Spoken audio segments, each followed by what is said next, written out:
الحمد للہ وکفی وسلام علی عبادہ الذین اصطفی اما بعد اعوذ باللہ من الشیطان الرجیم بسم اللہ الرحمن الرحیم یا ایہا الذین آمنوا کتب علیکم الصیام کما کتب علی الذین من قبلکم لعلکم تتقون سبحان ربک رب العزت عما یصفون وسلام علی المرسلین والحمد للہ رب العالمین اللہم صل علی سیدنا محمد وعلی آل سیدنا محمد وبارک وسلم یا ایہا الذین آمنوا اے ایمان والو، اے وہ لوگو جو اللہ تعالیٰ اور اس کے رسول صلی اللہ علیہ وسلم کے حکموں کو ماننے کا اقرار کر چکے ہو، اے وہ لوگو جو حسن حقیقی کے ساتھ محبت بھری زندگی گزارنے کا وعدہ کر چکے ہو۔ آمنو کا یہ معنی ہے، کیونکہ جس نے بھی کلمہ پڑھا اس نے اللہ سے وعدہ کیا، اے اللہ میرے مطلوب آپ ہیں، میرے مقصود آپ ہیں، میرے محبوب آپ ہیں، اب میں پوری زندگی آپ کی محبت میں گزاروں گا۔ جو بندہ یہ وعدہ کر چکا ہو اس کو اللہ تعالیٰ مخاطب فرما رہے ہیں یا ایھا الذین آمنوا۔ حضرت عبداللہ ابن عباس نے فرمایا کرتے تھے کہ جب قرآن مجید پڑھتے ہوئے یا ایھا الذین آمنوا کے الفاظ آئیں تو مومن کو چاہیے کہ سنبھل جائے۔ کیوں؟ کہ اب احکم الحاکمین شہنشاہ حقیقی بندے سے براہ راست خطاب کر رہے ہیں، توجہ کی ضرورت ہے۔ تورات میں اللہ تعالیٰ نے یہود سے چند مرتبہ خطاب فرمایا تھا، چند مرتبہ۔ اس پر علماء یہود کو اتنا ناز تھا، اتنا وہ خوش فہمی میں مبتلا ہو گئے، کہتے تھے نحن ابناء اللہ و احباؤہ، ہم تو اللہ کے بیٹے ہیں اور اللہ کے بڑے پسندیدہ ہیں، اللہ کے بیلوڈ ہیں ہم، اس لیے چونکہ ہم اللہ کے محبوب ہیں لن تمسن النار الا ایام معدودہ، گناہ بھی کریں گے تو ہمیں جہنم کی آگ بس تھوڑا سا جلائے گی، زیادہ نہیں جلائے گی۔ غلط فہمی کا شکار ہو گئے۔ چند مرتبہ ان سے خطاب فرمایا تھا، جبکہ قرآن مجید میں اللہ تعالیٰ نے 88 مرتبہ ایمان والوں کو براہ راست خطاب فرمایا، یا ایھا الذین آمنوا، اے ایمان والو۔ اگر سوچیں تو ان الفاظ کو پڑھ کر طبیعت سرشار ہو جاتی ہے، خوشی ہوتی ہے۔ دیکھیں، ایک کوئی بڑا افسر کسی چپڑاسی کو بلا کر کوئی بات کہے تو چپڑاسی کی خوشی کی انتہا نہیں ہوتی، جی بڑے افسر نے آج خود مجھے بات کہی۔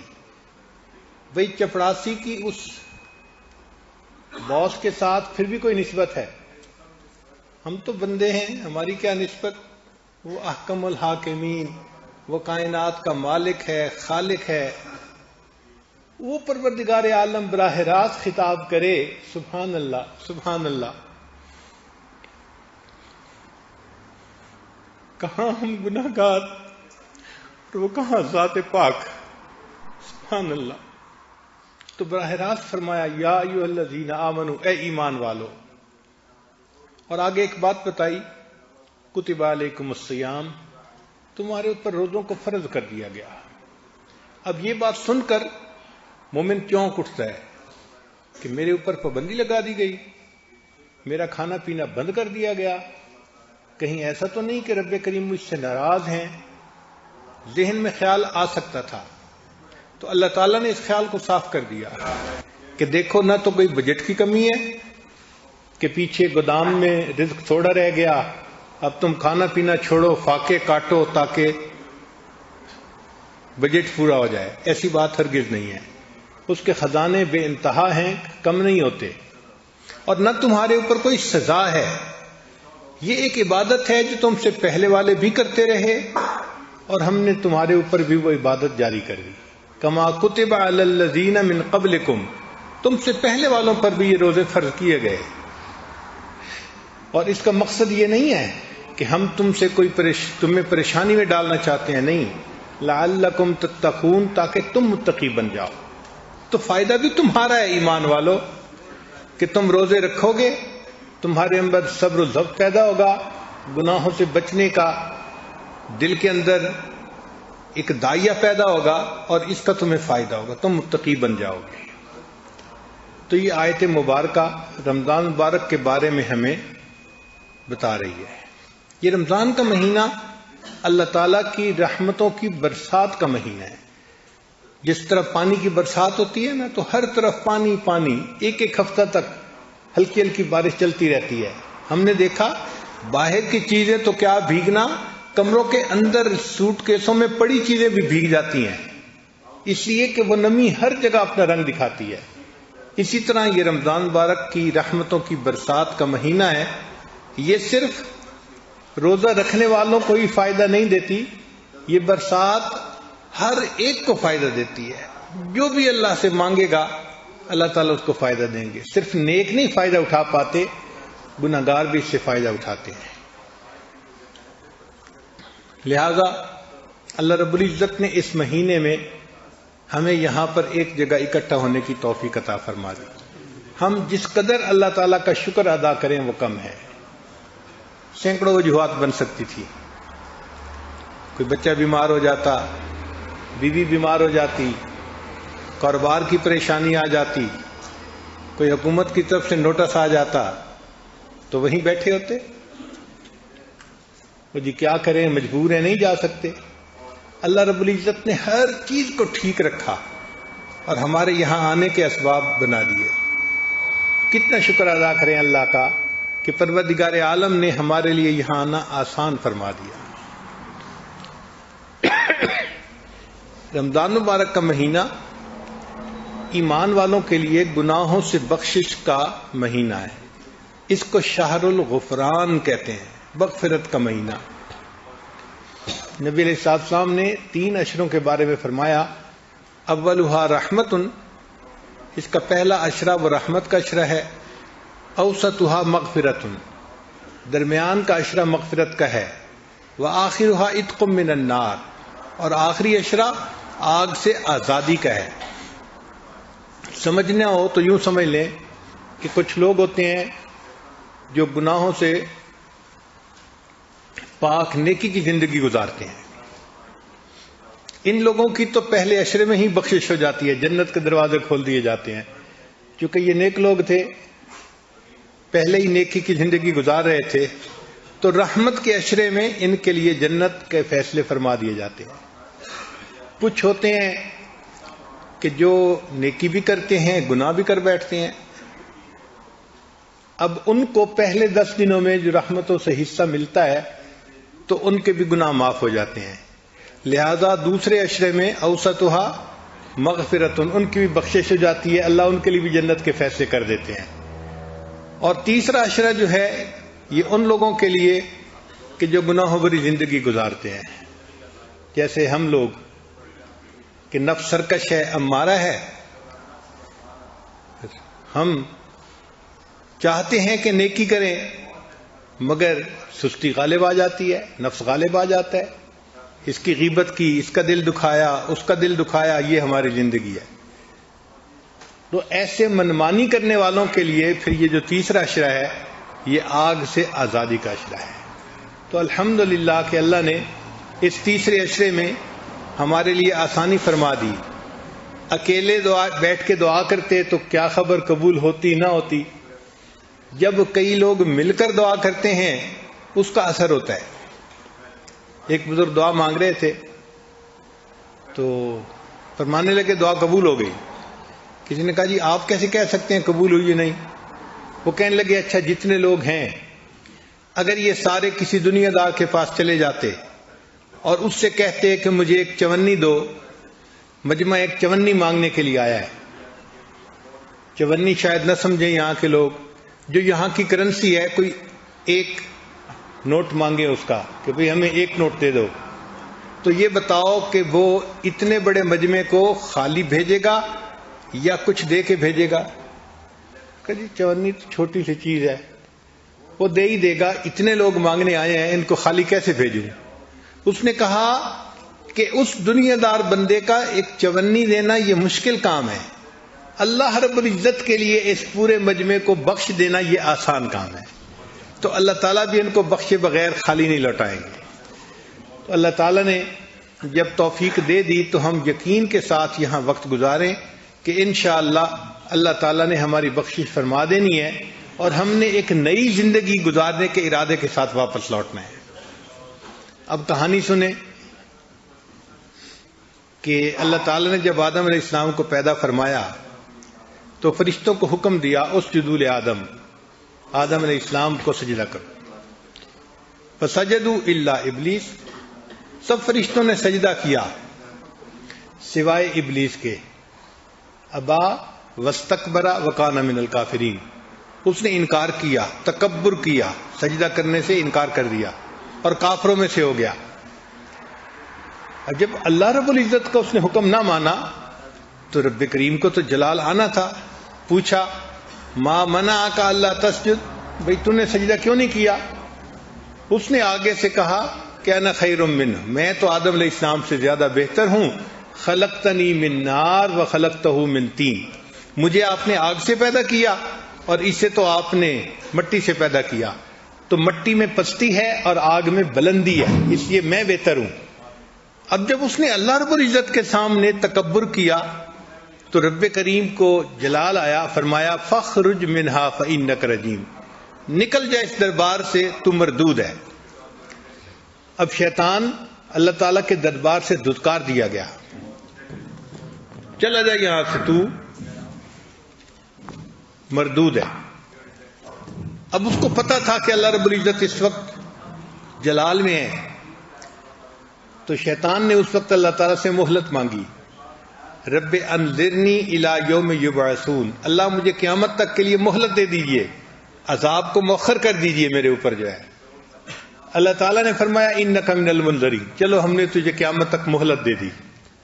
اب جب اس کو تسلی ہو گئی کہ قیامت تک مجھے مہلت مل گئی تو اس نے اپنے دل کی بھڑاس نکالی کہ اللہ آدم علیہ السلام کی وجہ سے مجھے دھتکارا گیا، میں ان کی اولاد کو بہکاؤں گا، ورغلاؤں گا، ولا تجد اکثرہم شاکرین، تو دیکھے گا ان میں سے اکثر تیرے ناشکرے ہوں گے۔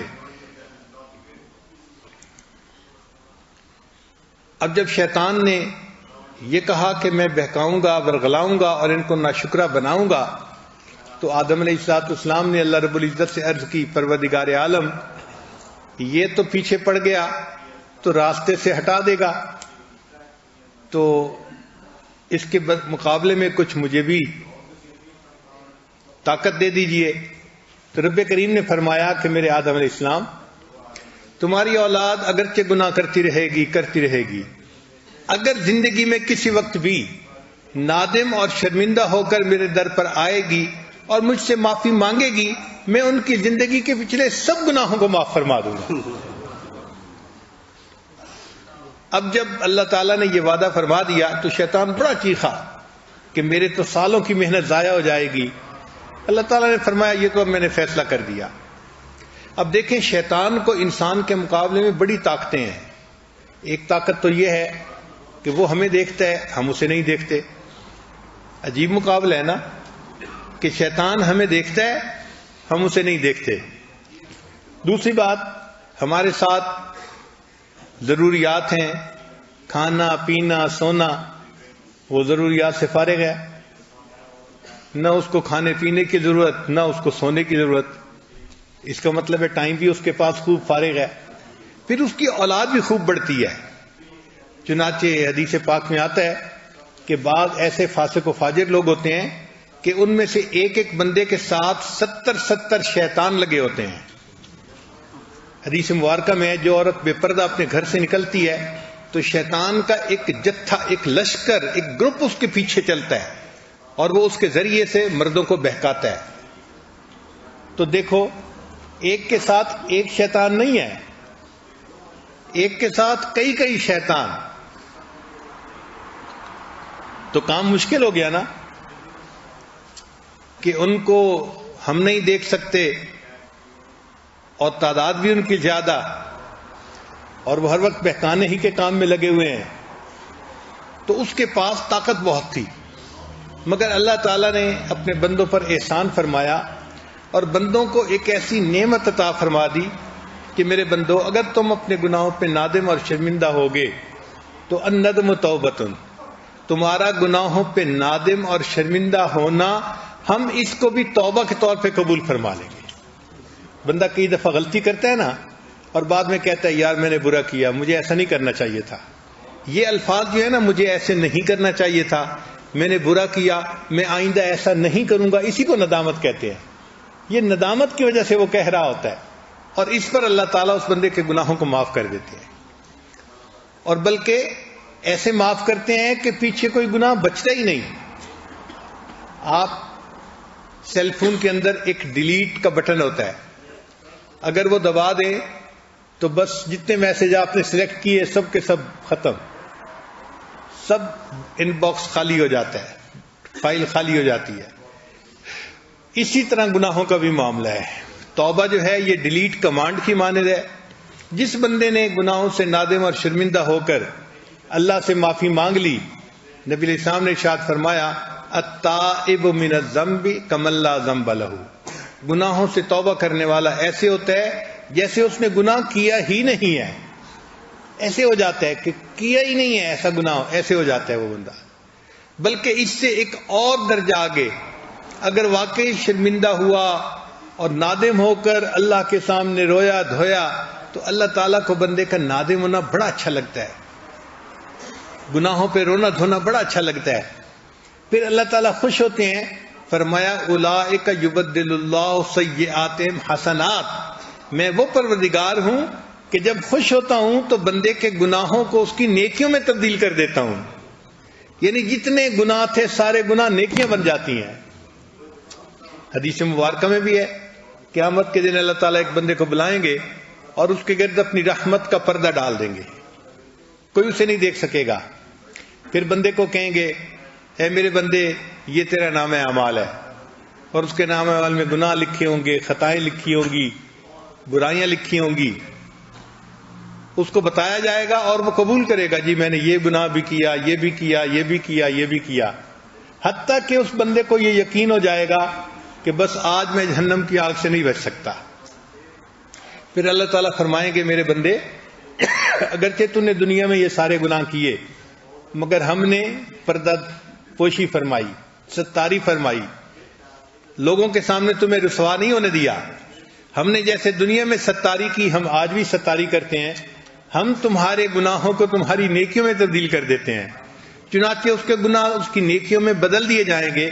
پھر جو پردہ ہٹے گا اور مخلوق دیکھے گی تو وہ دیکھیں گے کہ اس بندے کے نام اعمال میں کوئی گناہ بھی نہیں، تو وہ سوچیں گے پتہ نہیں یہ کتنا نیک کوئی ولی تھا اللہ کا کہ جس کے نام اعمال میں کوئی گناہ درج ہی نہیں ہے۔ ان کو کیا پتا کہ اللہ رب العزت نے اس کی ستاری فرما لی تھی۔ تو اللہ تعالیٰ گناہوں کو نیکیوں میں تبدیل فرما دیتے ہیں، یہ اللہ تعالیٰ کی رحمت ہے۔ ایک دستور کی بات ہے کہ لوگ چیزیں خریدنے جاتے ہیں نا، تو جو اچھی کوالٹی کی امپورٹڈ چیزیں ہوتی ہیں نا وہ مہنگی خرید کے لے آتے ہیں۔ مثلا چائے کی سیٹ لینا ہے تو اپنے ملک کا بنا ہوا فرض کو 1000 کا ملتا ہے، تو نہیں، باہر ملک کا اچھی کوالٹی کا بنا ہوا 5000 کا خرید کے لائیں گے۔ بھائی آپ 5000 کا کیوں خرید کے لائے؟ وہ جی امپورٹڈ چیز تھی، ہر وقت ملتی نہیں ہے، اچھی کوالٹی تھی، مل رہی تھی، تو میں نے کہا کوئی بات نہیں، مہنگی بھی ہے تو خرید لیتے ہیں۔ یعنی نتیجہ یہ نکلا کہ ہم امپورٹڈ چیز کو مہنگے داموں خریدنے کے لیے تیار ہو جاتے ہیں۔ اب جب یہ بات سمجھ میں آ گئی تو یوں سمجھیں کہ اللہ تعالیٰ کے پاس جو فرشتے ہیں وہ عبادت کرتے ہیں، اللہ کا ذکر کرتے ہیں، ہر وقت عبادت میں لگے رہتے ہیں۔ وَمَنْ عِنْدَهُ لا يستكبرون عن عبادته ولا يستحسرون يسبحون الليل والنهار لا يفترون، صبح و شام اللہ کی تسبیح بیان کرتے ہیں، ان کے لیے افطار نہیں ہے، وہ رکتے نہیں ہیں۔ تو عبادت تو وہ اتنی کرتے ہیں لیکن ان کے پاس گناہوں کے ندامت یہ نہیں ہے۔ ان کے پاس یہ چیز نہیں ہے کہ وہ کوئی فرشتہ گناہ کرے اور پھر گناہ پہ نادم ہو کے روئے. وہ عبادت کر سکتے ہیں، بس یہیں تک ہے. لہذا جب فرشتے زمین پر آتے ہیں تو بندوں کو دیکھتے ہیں کہ بندے نے گناہ کیا اور پھر یہ نادم ہوا، شرمندہ ہوا، اب رو رہا ہے، آنسو بہا رہا ہے، معافیاں مانگ رہا ہے، تو ان کے لیے یہ امپورٹنٹ چیز ہے. یہ اوپر کے جہان میں نہیں ہے یہ چیز. یہ آنسو جو ندامت کے ہیں یہ اس دنیا میں ہی ہے، فقط بندوں کے پاس ہے یہ نعمت. تو جب یہ آنسو گرتے ہیں تو فرشتے اس کو فوراً اس طرح اکٹھا کر لیتے ہیں جیسے کوئی ڈائمنڈ کو اکٹھا کر لیتا ہے، اور لے کے اللہ تعالیٰ کے حضور پیش ہو جاتے ہیں. اے اللہ، آپ کا ایک بندہ گناہوں پہ نادم اور شرمندہ ہو کے رویا اور اس کی آنکھوں سے یہ آنسو نکل آئے. موتی سمجھ کے شان کریمی نے چن لیے، قطرے جو تھے میرے عرق انفعال کے. تو اللہ تعالیٰ کے ہاں جاتے ہیں تو اس جہان کے لیے یہ چیز امپورٹنٹ چیز کی مانند ہے. تو اللہ تعالیٰ بھی پھر ان آنسوؤں کے اوپر اسپیشل پرائس لگا دیتے ہیں، مہنگے داموں خرید لیتے ہیں. چنانچہ حدیث مبارکہ میں ہے کہ گناہ گار بندے کی آنکھ سے نکلا ہوا ایک آنسو جہنم کی آگ جو سمندروں کے برابر ہوگی اس کو بجھانے کی بھی قدرت رکھتا ہے. ایک آنسو جہنم کی آگ کا سمندر جیسے ہوتا ہے، اتنی آگ ہوگی، اس کو بھی بجھانے کی صلاحیت رکھتا ہے. امام غزالی رحمۃ اللہ نے واقعہ لکھا ہے کہ اللہ تعالیٰ جہنمیوں کو جہنم سے نکالیں گے اور پھر جنتیوں کو اللہ تعالیٰ اجازت دیں گے کہ جہنمیوں کی سفارش کرو، تو وہ شفاعت کریں گے، اس پر بھی بخشے جائیں گے. حتیٰ کہ پھر کوئی بندہ ایسا نہیں رہے گا کہ جس کی کوئی شفاعت کرنے والا ہو. تو وہ فرماتے ہیں کہ پھر اس وقت ایک بندہ ہوگا، اس کی آنکھ کا جو پلکوں کا ایک بال ہے نا، وہ گواہی دے گا کہ اے اللہ، پوری زندگی میں ایک مرتبہ آپ کی محبت میں، آپ کے ڈر خوف کی وجہ سے یہ بندہ رویا تھا اور اتنا چھوٹا سا آنسو نکلا تھا کہ میں تر ہو گیا تھا. تو میں گواہی دیتا ہوں کہ یہ آپ کی ڈر سے اور آپ کی محبت میں رونے والا بندہ ہے. اس پلکوں کے بال کی گواہی کو اللہ تعالیٰ قبول فرمائیں گے. اعلان کر دیا جائے گا، پلکوں کے ایک بال کی گواہی پر اس بندے کو جہنم سے نکال کے جنت عطا کر دی جاتی ہے. آپ غور کیجئے، ایک بال کی گواہی پر اللہ تعالیٰ جہنم سے نجات عطا فرما دیں گے. تو اللہ تعالیٰ کے ہاں گناہ گار کے جو آنسو ہیں ان کی بڑی قدر ہے، بڑی قدر ہے. تو رب کریم نے فرمایا کہ آدم علیہ السلام آپ کی اولاد میں سے جو بھی گناہ کرے گا اور پھر احساس کرے گا کہ میں نے گناہ کر لیا، اور پھر اس پر اس کے اندر ندامت ہوگی، شرمندگی کی کیفیت ہوگی، اور وہ مجھ سے دعا کرے گا، میں اس کے سب گناہوں کو معاف کر دوں گا. اب یہاں سے حق اور باطل کا ایک مقابلہ چل پڑا. آدم علیہ السلام حق پہ تھے، شیطان باطل تھا. اب یہ جیسے دو پہلوانوں میں کشتی شروع ہو جاتی ہے نا، یہ کشتی شروع ہو گئی.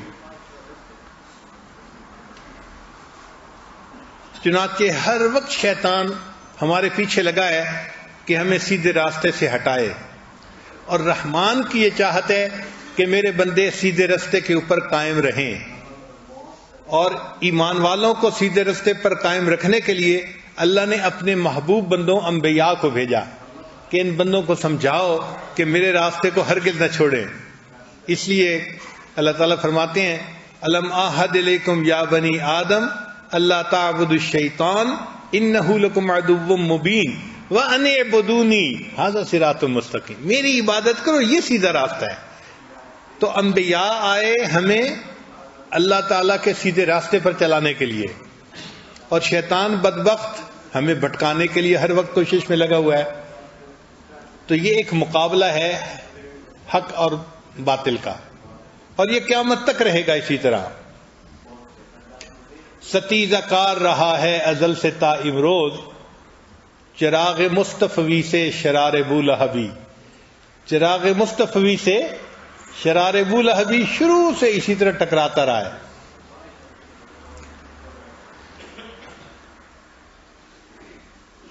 اب اللہ تعالیٰ نے اپنے پیارے حبیب صلی اللہ علیہ وسلم کی دعائیں تھیں، ان کو قبول فرمایا۔ نبی علیہ السلام نے دعائیں مانگی، اے اللہ میری امت کے گناہوں کو معاف فرما دینا۔ تو رب کریم نے اپنے محبوب صلی اللہ علیہ وسلم کی امت کو رمضان کا مہینہ عطا کیا، اور یہ رمضان کا مہینہ بنیادی طور پر ایمان والوں کی بخشش کا بہانہ ہے، یعنی ایک بہانہ بنا دیا تاکہ ایمان والوں کی بخشش آسان ہو جائے۔ اگر آپ غور کریں گے نا کہ اللہ تعالیٰ نے کیسے کیسے بہانے بنائے بخشش کے، تو دل کہے گا کہ واقعی رمضان کا مہینہ آیا ہی گناہگاروں کو بخشنے کی خاطر ہے۔ ایک دیہاتی آدمی کہیں میلے پر چلا گیا، وہاں اس کی جیب کٹ گئی، واپس آیا، کسی نے پوچھا سناؤ بھائی میلہ کیسا تھا؟ کہنے لگا میلہ کیا، لوگوں نے میری جیب کاٹنے کا بہانہ بنایا ہوا تھا۔ اس کو تو یہی لگنا تھا نا کہ میری جیب کاٹنے کے لیے یہ مجمع تھا سارا۔ تو بالکل اسی طرح اگر آپ غور کریں تو اللہ تعالیٰ نے ہمارے گناہوں کی بخشش کرنے کے لیے یہ رمضان کا مہینہ بنا دیا، یہ بہانہ ہے اصل میں۔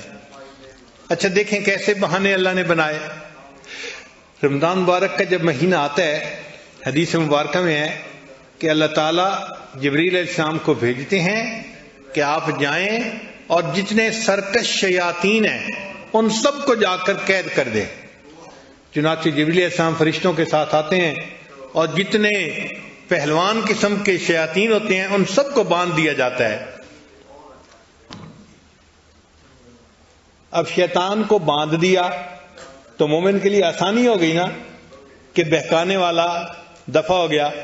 اسی لیے دیکھیں کہ بندہ گناہ گار بھی ہو نا، خطا کار بھی ہو، رمضان کا مہینہ جب آتا ہے تو نیکی کرنی آسان ہو جاتی ہے۔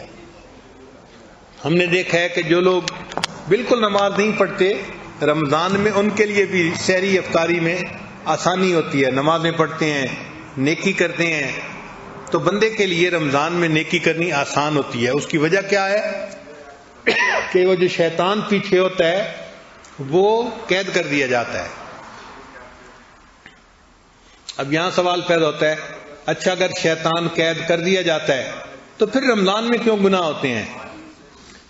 بھئی رمضان میں گناہ دو وجہ سے ہوتے ہیں۔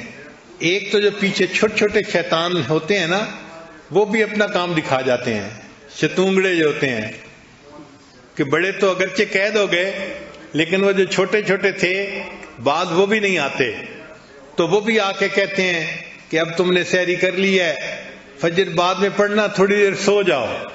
خوب نیند طاری کرتے ہیں اور ماشاءاللہ سحری کھانے کی وجہ سے پیٹ بھرا ہوا بھی ہوتا ہے، ایسی نیند آتی ہے کہ فجر قضا، رمضان میں فجر قضا۔ تو یہ قضا کس نے کروائی؟ اس چھوٹے سے شتونگڑے نے کروائی۔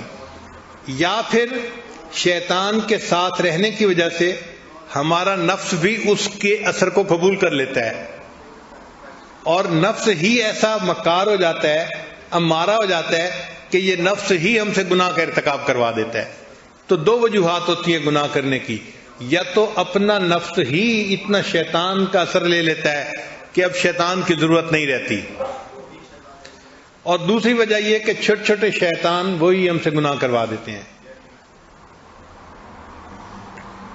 تو رب کریم نے پہلی رحمت یہ فرمائی کہ شیطان کو باندھ دیا۔ ویسے دنیا کا دستور بھی یہی ہے کہ اگر کوئی دوست کسی کے ساتھ لڑ پڑے تو جو دوست کا دوست ہوتا ہے نا، وہ مخالف کے ہاتھ پاؤں پکڑنے کی کوشش کرتا ہے کہ اس کے ہاتھ پکڑوں اور اس کو کہوں کہ تو بھائی اس کی ذرا کٹائی کر۔ ہم نے اپنے اسکول کے زمانے میں ایک مرتبہ دیکھا، ایک چھوٹا سا بچہ تھا، اس کو کوئی بڑا لڑکا آتے جاتے الٹا سیدھا نام لے دیتا تھا، کبھی کدو کہہ دیتا، کبھی بینگن کہہ دیتا، اور یہ چھوٹا بچہ روتا تھا کہ بھئی یہ مجھے نام لیتا ہے مختلف۔ اس نے اپنے بڑے بھائی کو بتا دیا کہ آتے جاتے یہ لڑکا مجھے بہت تنگ کرتا ہے اور میرے نام اس نے رکھے ہوئے ہیں، کبھی مجھے کدو کہہ دیتا ہے دیکھ کے، اور کبھی بینگن کہہ دیتا ہے۔ تو ہم نے دیکھا کہ اس کا بڑا بھائی آیا اور اس کو بڑا غصہ تھا۔ اس نے اس سے کہا کہ تم میرے بھائی کو کیوں پریشان کرتے ہو؟ پھر اس نے اس لڑکے کے دونوں ہاتھ پکڑ لیے، اور پکڑنے کے بعد اپنے چھوٹے بھائی کو کہا کہ آؤ اور اس کے منہ پہ تھپڑ لگا۔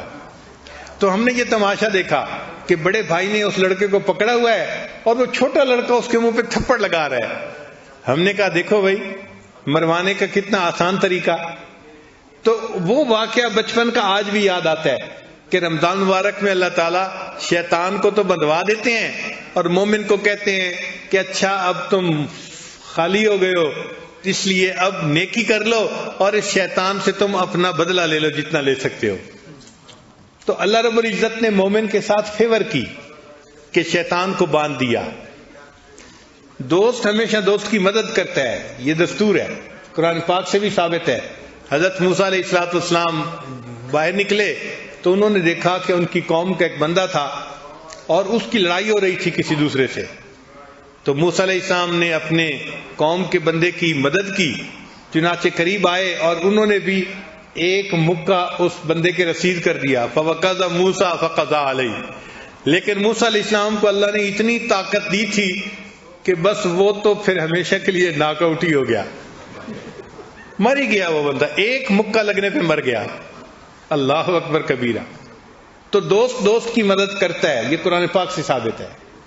تو اللہ تعالیٰ نے اپنے بندوں کی مدد کے لیے پہلا بہانہ تو یہ بنایا کہ شیطان کو باندھ دیا، اور پھر اس کے بعد دوسرا کام کیا کیا کہ اے میرے بندے تو عام حالات میں جو اعمال کرتا تھا تجھے ایک کے بدلے ایک اجر ملتا تھا. رمضان کے مہینے میں تو جو نیکی کرے گا ہم ایک کے بدلے 70 گنا اس کا ثواب عطا فرمائیں گے. نیکیوں کا ریٹ بڑھا دیا، نیکیوں کا اجر بڑھا دیا کہ تاکہ ان کے لیے نیکی کرنا آسان ہے نا، اب یہ زیادہ نیکیاں کریں گے ان کو اجر زیادہ مل جائے گا. تو اللہ تعالیٰ نے یہ دوسرا بہانہ بھی بنا دیا کہ نیکیوں کے اجر کو بڑھا دیا. یہ بہانے ہیں جو اللہ تعالیٰ نے اپنے بندوں کی بخشش کے بنائے ہیں. کرنی تھی مغفرت تو بہانے بنا دیے، جنت میں مومنوں کے ٹھکانے بنا دیے. اللہ نے بہانے بنا دیے مومنوں کو جنت پہنچانے کے.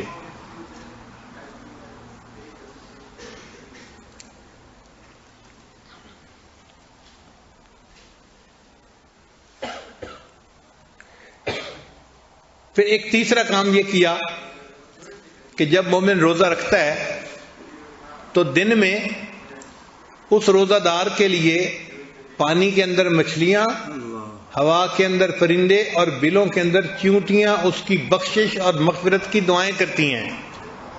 اب بتائیں کہ اس مخلوق کو دعا پر لگا دیا. میرے بندے نے روزہ رکھا ہے تو اس کی بخشش کی دعا مانگو، اور پھر اللہ تعالیٰ اس مخلوق کی اس جو ہے وہ دعا پر اس بندے کی بخشش فرما دیتے ہیں. یہ بھی تیسرا بہانہ بنا دیا. پھر اس کے بعد چوتھا بہانہ کہ بتا دیا کہ ہر رات اور ہر دن میں بندے کے لیے دعوت مستجابہ، دعا قبول ہوتی ہے. نبی الاسلام نے ارشاد فرمایا للصائم فرحتان، روزہ دار کو دو خوشیاں ملتی ہیں. فرحت عند الافطار، جب افطار کرتے ہیں نا روزہ اس وقت خوشی ملتی ہے. وفرحت عند لقاء الرحمن، اور جب قیامت کے دن رحمان سے ملاقات ہوگی ایک خوشی اس وقت ملے گی کہ اللہ کی رضا نصیب ہوگی. تو دیکھیں افطاری کے وقت دعا کا قبول ہونا حدیث پاک سے ثابت ہے. اب اگر کوئی بتا دے کہ جی قبولیت دعا کا وقت ہے آپ دعا مانگو، ہم کتنے توجہ کے ساتھ رو دھو کے دعا مانگیں گے. وہ جی فلاں بزرگ نے بتا دعا کے قبول ہونے کا وقت ہے. اور یہاں تو انبیاء کے سردار اور انبیاء کے امام سید الاولین والآخرین حضرت محمد مصطفیٰ احمد مجتبی صلی اللہ علیہ وسلم وہ فرما رہے ہیں کہ افطاری کے وقت دعا قبول ہوتی ہے. تو بھئی ہمیں تو پھر خوب دعا مانگنی چاہیے. سچی بات تو یہ ہے ہم جو سارا سال لوگوں کے سامنے شکوے کرتے ہیں نا یہ فضول بات ہے. کسی کے سامنے شکوے کرنے کی کیا ضرورت ہے؟ جب کریم پروردگار نے بتلا دیا تم روزے رکھو گے افطاری کے وقت ہم دعا قبول کریں گے تو ہم افطاری کے وقت دعا مانگیں تاکہ دعا قبول ہو جائے اور اللہ تعالیٰ کی طرف سے رحمتوں کے دروازے کھل جائیں. کسی اور کے در پر جانے کی کیا ضرورت ہے؟ کسی اور کو شکوے سنانے کی کیا ضرورت ہے؟ در کریم سے بندے کو کیا نہیں ملتا؟ اس در سے سب کچھ ملتا ہے بندے کو. ہاں شیطان بڑا دشمن ہے، بدبخت ہے، وہ بھی پیچھے لگا رہتا ہے. چنانچہ وہ کیا کرتا ہے کہ جب افطاری کا وقت ہوتا ہے نا تو اس وقت عورتوں کو تو افطاری کے تیار کرنے میں لگا دیتا ہے، وہ جلدی نہیں تیار کرتی، لیٹ ہو جاتی ہیں، چنانچہ ادھر سے آخری آدھا گھنٹہ رہ گیا افطاری کے، اور ادھر سے کام زیادہ سارے رہ گئے، تو بیچاری بھاگی پھر رہی ہوتی ہیں، پانی کہاں ہے، نمک کہاں ہے، مرچ کہاں ہے، پکوڑے بنانے ہیں، تیل گرم کرنا ہے، یہ کرنا ہے، تو کام زیادہ اور وقت کم. یہ اس کا طریقہ ہے عورتوں کے ساتھ. اس لیے کہ افطاری تیار نہ ہو تو گھر کی عورتیں نروس ہوتی ہیں، پریشان ہوتی ہیں کہ افطاری کے وقت ہم گھر کے مردوں کو کیا کہیں گی کہ چیزیں تیار کیوں نہ ہو سکیں.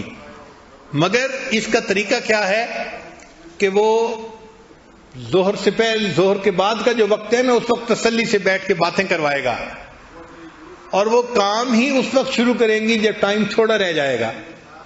اب عقل مند عورتوں کو کیا کرنا چاہیے کہ افطاری کا جو کچھ ہے وہ اس طرح تیار کریں کہ روزے کا وقت ختم ہونے سے 15-20 منٹ پہلے وہ سب سامان تیار کر کے فارغ ہو جائیں. 15-20 منٹ پہلے. تو 15-20 منٹ تک تو چیز ویسے بھی گرم رہتی ہے، کہاں اتنی ٹھنڈی ہوتی ہے، انسان آرام سے اس کو انجوائے کر سکتا ہے، کھا سکتا ہے. تو عورتیں 15-20 منٹ پہلے تک اپنے سارے جو ہے کام ختم کر کے، پھر وہ جو 15-20 منٹ ہیں گھر کے بچوں کو بھی پاس بٹھا لیں، خود بھی بیٹھتے ہیں سب عورتیں، اور مل کے دعا مانگیں. یہ جو دعا ہے نا، اس سے تقدیر کے فیصلے ہوتے ہیں. اس وقت میں اتنی برکت ہے کہ ایک لمحہ بندے کو ولی بنانے کے لیے کافی ہے. ایک لمحہ، یہ ایسا وقت ہے. کیونکہ اللہ کے محبوب صلی اللہ علیہ وسلم نے بتلا دیا کہ اس وقت دعا قبول ہوتی ہے. اب مانگو جو مانگنا ہے. تو اس وقت میں دعائیں مانگیں.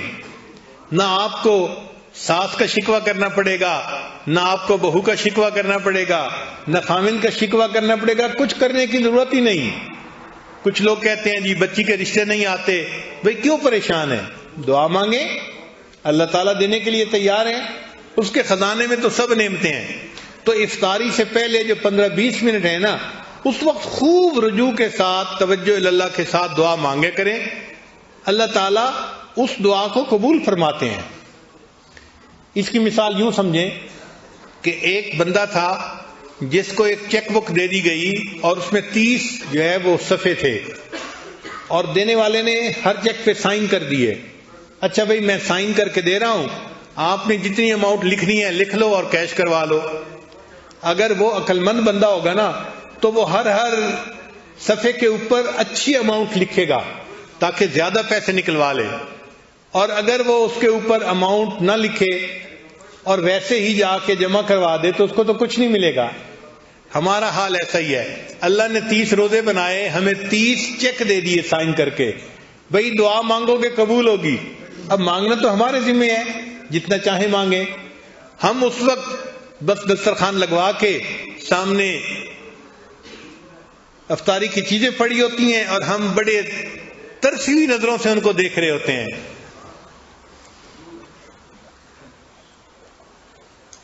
بھئی اس وقت ان چیزوں کو دیکھتے رہنے کا کیا فائدہ؟ دعا مانگیں. جب وقت ختم ہو جائے گا تو ان چیزوں کو آپ کھائیں، اللہ کی نعمت ہے.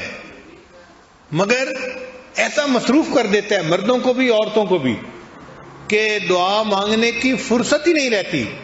بلکہ بعض لوگ تو ایسے باتوں میں مصروف ہوتے ہیں کہ ان کو دوسرا آ کے بتاتا ہے بھئی روزہ کھل گیا ہے آپ کچھ کھا لیں، اور وہ اپنی باتوں میں لگے ہوتے ہیں. تو یہ شیطان کا ٹریپ ہے. وہ چاہتا ہے کہ اس وقت ان کو مشغول کر دیا جائے اور یہ دعا مانگ ہی نہ سکیں. یہ کتنی بڑی دشمنی ہے ہمارے ساتھ.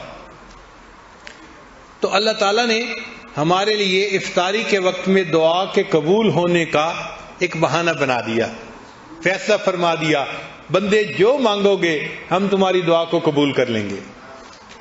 کرنی تھی مغفرت تو بہانے بنا دیے، جنت میں مومنوں کے ٹھکانے بنا دیے. پھر ایک عجیب بات کہ رات آ گئی. نبی اسلام نے فرمایا کہ رمضان مبارک کی ہر رات میں جہنمی جہنم سے بری کیے جاتے ہیں. بعض احادیث میں تو 10 لاکھ کی بھی تعداد آئی ہے. اور ایک حدیث پاک میں آیا ہے کہ مدینہ طیبہ میں ایک قبیلہ تھا، وہ قبیلہ بکریاں پالنے میں مشہور تھا، یعنی ایک ایک گھر والوں کے پاس کئی 100 بکریاں ہوتی تھیں، ریوڑ ہوتا تھا۔ وہ قبیلہ تھا ہی بنو کلب قبیلہ، بکریوں کو پالنے میں مشہور تھا، ہر گھر والوں نے کئی 100 بکریاں پالی ہوتی تھی۔ حدیث پاک میں ہے کہ جب وہ سارے قبیلے والے بکریاں لے کر نکلتے تھے تو 2 پہاڑوں کے درمیان جتنی وادی ہوتی تھی وہ بکریوں سے بھر جاتی تھی، اتنی بکریاں تھیں۔ آپ غور کریں، ہمارے سر کے اوپر بال ہے، اگر گننا شروع کر دینا تو یہ سینکڑوں میں نہیں ہے، ہزاروں میں بھی نہیں ہے، اس سے بھی زیادہ ہے۔ سر چھوٹی سی جگہ ہے، اگر اس کے اوپر لاکھوں بال ہو سکتے ہیں تو بکری کے تو پورے جسم پہ بال ہوتے ہیں، تو پورے جسم پہ کتنے بال ہوں گے بھائی؟ اللہ اکبر! اگر ایک بکری کے جسم پر لاکھوں بال ہیں تو اگر بکریاں بھی ہزاروں میں ہوں گی تو پھر کتنی تعداد بن جائے گی؟ نبی علیہ السلام نے فرمایا اللہ تعالیٰ بنو کلب قبیلے کی بکریوں کے بالوں کے برابر جہنمی جہنم سے بری فرما دیتے ہیں۔ تو جب اتنے بندے جہنم سے بری ہونے ہیں تو اس میں ہمارے لیے بھی بری ہونا آسان ہے، بہت آسان کام ہے۔ ہم ایک آدمی کو جانتے تھے، وہ کلرک تھا کسی دفتر میں، مگر اپنے دوستوں کو کہتا تھا کہ کوئی کام ہو فائل میرے پاس لے آؤ، میں اس کو کروا دوں گا، اپروو کروا دوں گا۔ پیسے بھی نہیں لیتا تھا لیکن کام کروا دیتا تھا۔ تو میں نے خود ایک مرتبہ اس سے پوچھا، آپ نیک آدمی ہیں تو آپ نے کیا اپنے افسر کے ساتھ کوئی بہت دوستی کا تعلق جوڑا ہوا ہے کہ آپ جو فائل لے کے جاتے ہیں وہ سائن کر دیتا ہے؟ اس نے کہا نہیں حضرت صاحب، ایسی بات نہیں ہے، بلکہ میں اپنے افسر کے مزاج کو دیکھتا ہوں، کبھی غصے میں ہوتا ہے اور کبھی بڑا خوش ہوتا ہے۔ جس دن یہ خوش ہوتا ہے نا، اس دن مجھے پتا ہوتا ہے کہ آج جو فائل اس کے سامنے جائے گی یہ سائن کرتا جائے گا، اچھا یہ بھی۔ تو کہتے ہیں کہ جو کام میں نے کروانا ہوتا ہے نا، میں ان فائلوں کو الگ سمیٹ کے رکھ لیتا ہوں، انتظار میں رہتا ہوں۔ جب اچھے موڈ میں دیکھتا ہوں یا یہ اپنی بیوی سے اچھے موڈ میں کہہ کے لگا کے بات کر رہا ہوتا ہے، میں سمجھ جاتا ہوں آج وقت ہے، میں اس کے سامنے فائلیں رکھتا ہوں، ساری فائلیں اپروو ہو جاتی ہیں۔ بھائی ایک دنیا کا افسر ہے، وہ اچھے موڈ میں ہے، اس وقت فائل لے آؤ تو وہ فائل پہ سائن کر دیتا ہے۔ تو جب اللہ تعالیٰ بندے سے خوش ہیں، ایسے وقت میں جب وہ جہنمیوں کو جہنم سے بری فرما رہے ہیں اور نبی علیہ السلام نے اس کی تصدیق فرما دی، تو بھئی ایسے وقت میں ہم بھی اپنی فائل اللہ کے سامنے پیش کریں، اے اللہ ہم پر بھی رحمت کی ایک نظر ڈال دیجئے اور ہمیں بھی جہنم سے بری کر کے اللہ جنت عطا فرما دیجئے۔ ویسے ہم نے دیکھا ہے کہ جب رمضان آتے ہیں نا تو جو مالدار لوگ ہوتے ہیں وہ غریبوں کی مدد کرتے ہیں، ان کو روزے کی سحری افطاری کے لیے سامان تقسیم کرتے ہیں، اس کا نام ہوتا ہے رمضان پیکج۔ رمضان پیکج تقسیم کرتا ہے، کوئی 1000 پیکج، کوئی 2000، کوئی 5000، جس کی جتنی حیثیت ہوتی ہے وہ اتنا پیکج تقسیم کرتے ہیں۔ تو دیکھیں جس طرح رمضان آنے پر امیر لوگ غریبوں کو رمضان پیکج دے دیتے ہیں، ہم بھی اللہ سے دعا مانگیں، اے اللہ ہمیں بھی رمضان پیکج کے طور پہ آپ جنت عطا فرما دیجیے۔ اللہ کے لیے تو کوئی مشکل نہیں ہے نا، یہ فیصلہ کرنا بہت آسان ہے اللہ کے لیے۔ سچی بات ہے، اپنے عملوں سے جنت کا مانا مشکل ہے۔ اللہم مغفرتک اوسع من ذنوبی ورحمتک ارجع عندی من عملی۔ اے اللہ مجھے اپنے عملوں پہ بھروسہ نہیں ہے، آپ کی رحمت پہ بھروسہ ہے۔ اگر آپ رحمت کا فیصلہ کر لیں تو ہمیں جنت آسانی سے مل سکتی ہے۔ تو اس لیے رمضان میں ہر رات میں جہنمی جہنم سے بری ہوتے ہیں، ہم اللہ سے دعا مانگیں، اے اللہ آج کی رات ہمیں بھی جہنم سے بری فرما دیجئے۔ تو دیکھو ایک اور بہانہ بنا دیا انسان کی بخشش کا۔ پھر جو آخری راتیں ہیں نا، آخری عشرہ، یہ اور زیادہ اللہ تعالیٰ کی طرف سے قبولیت کا عشرہ ہے۔ اتق من النار، حدیث پاک میں نبی صلی اللہ علیہ وسلم نے فرمایا کہ اللہ تعالیٰ بندوں کو جہنم سے بری فرما دیتے ہیں۔ ہم پورے سال میں ایک رمضان کے آخری عشرے کے 10 راتیں ہی صحیح کوشش کر لیں۔ اب کوئی کہے گا جی کہ مجھ سے تو 10 راتیں نہیں جاگا جاتا، چلو بھائی 10 راتوں کی بجائے طاق راتیں 5 راتیں ہی صحیح. اب اللہ کو پانے کے لیے پورے سال میں صرف 5 راتیں ہیں، اور فرمایا کہ دیکھو وہ جو 5 راتیں ہیں نا، ان میں سے ایک رات ہے جس کو ہم نے لیلۃ القدر بنا دیا. انا انزلناہ فی لیلۃ القدر وما ادراک ما لیلۃ القدر لیلۃ القدر خیر من الف شہر. وہ جو لیلۃ القدر ہے 1000 مہینوں کی عبادت سے بہتر ہے. 1000 مہینوں کو اگر آپ جمع کریں کہ 12 مہینے کا 1 سال، تو یہ 80 سال سے زیادہ کی عبادت بنتی ہے. اور عجیب بات کہ اس امت کی عمریں 80 سال کم و بیش ہوں گی، بین 70 و 60، 60-70 کے درمیان. تو گویا اللہ تعالیٰ یہ فرمانا چاہتے ہیں کہ ہم اس رات میں بندے کی پوری زندگی کے گناہوں کو معاف فرما دیتے ہیں. تو ایک رات میں پوری زندگی کے گناہ معاف، یہ بھی اللہ تعالیٰ کی کتنی مہربانی ہے. اچھا، بعض دوست سوچتے ہیں کہ جی ہمیں کیا پتہ لیلۃ القدر کب ہے. ہاں بھئی، پتہ تو کسی کو نہیں ہے، لیکن ہم اگر کوشش کریں تو ہم لیلۃ القدر میں عبادت کا درجہ پا سکتے ہیں. نبی علیہ السلام نے حدیث مبارکہ میں نشانیاں بھی بتائی ہیں. وہ ایسی رات ہے جبریل علیہ السلام فرشتوں کو لے کر نازل ہوتے ہیں، گلیوں کے موڑ کے اوپر جھنڈے لگا دیے جاتے ہیں، رحمتیں نازل ہوتی ہیں، اور یہ فرشتے دعا مانگنے والوں کی دعاؤں پر آمین کہتے ہیں، ان سے مصافحہ کرتے ہیں. کیسے نور کی رات ہوگی بھائی. لیکن ہمیں یہ نہیں پتا کہ وہ رات ہے کون سی، مگر اللہ تعالیٰ نے بندوں کو محروم بھی نہیں رہنے دیا، اشارہ کر دیا.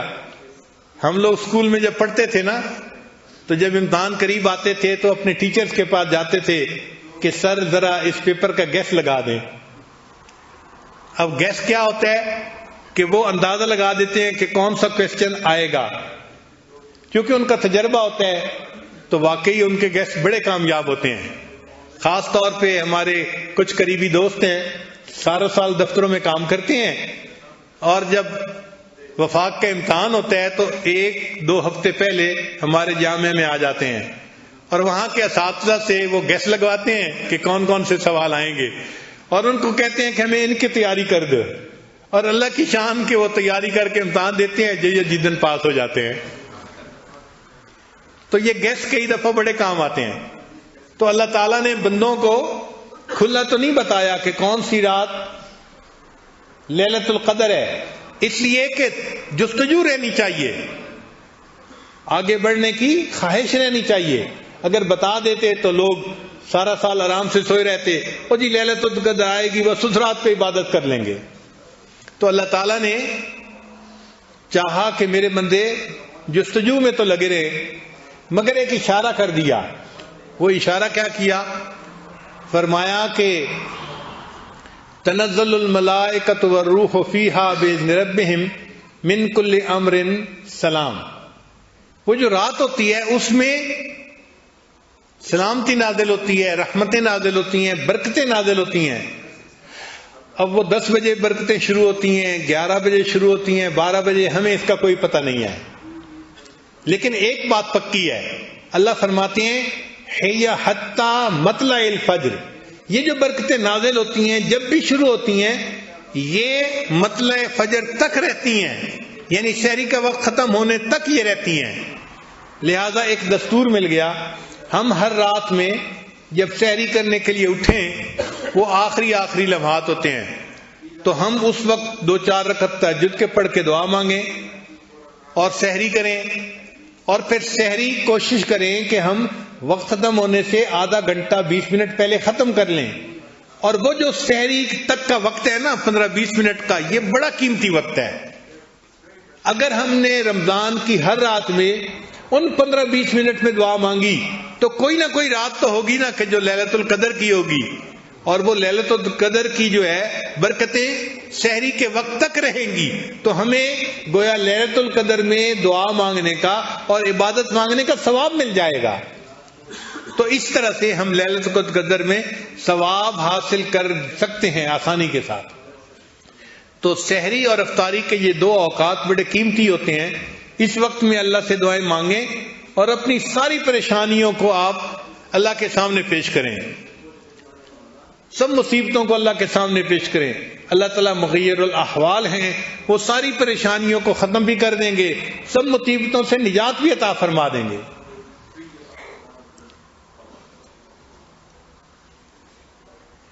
یہ تو ہماری خوش نصیبی ہے کہ اللہ نے ہمیں یہ قبولیت دعا کے اوقات عطا فرما دیے۔ تو رمضان مبارک کے ان اوقات میں مرد بھی دعائیں مانگیں، عورتیں بھی دعائیں مانگیں۔ جب مانگیں گے نا تو آپ کا دل گواہی دے گا کہ دعائیں قبول ہوئیں اور اللہ تعالیٰ نے رحمت فرما دی۔ پھر آپ رمضان کے انتظار میں رہا کریں گے، جیسے نبی علیہ السلام رمضان کا انتظار فرماتے تھے نا، دعا مانگتے تھے، اللہم بارک لنا فی رجب و شعبان وبلغنا رمضان، اے اللہ رجب اور شعبان میں برکتیں عطا فرما اور ہمیں بخیریت رمضان تک پہنچا۔ پھر ہماری بھی یہی حالت ہوگی کہ ہم بھی انتظار میں رہیں گے۔ کتابوں میں لکھا ہے کہ ہمارے اکابر جب رمضان گزرتا تھا تو 6 مہینے تک رمضان کے اعمال کی قبولیت کی دعائیں کرتے رہتے تھے۔ اللہ رمضان میں جو تراویح پڑھی، تلاوت کی، روزے رکھے، ان کو قبول فرما۔ 6 مہینے تک قبولیت کی دعا مانگتے رہتے تھے، اور جب 6 مہینے گزر جاتے تھے تو اگلے 6 مہینے آنے والے رمضان کے بخیریت آنے کی دعائیں مانگتے رہتے تھے کہ اللہ ہمیں بخیریت رمضان تک پہنچا دے، اگلے رمضان تک پہنچا دے۔ یہ رمضان کا مہینہ اتنا برکتوں کا مہینہ ہے۔ تو دیکھیے، سحری میں بھی دعائیں قبول، افطاری میں بھی دعائیں قبول۔ مومن کے تو مزے ہیں، اس کو کہتے ہیں 5 گھی میں اور سر کڑائی میں۔ لطف ہے، مزہ ہے مومن کا، بس احساس کرے کہ اللہ نے کیسا قیمتی وقت عطا کر دیا۔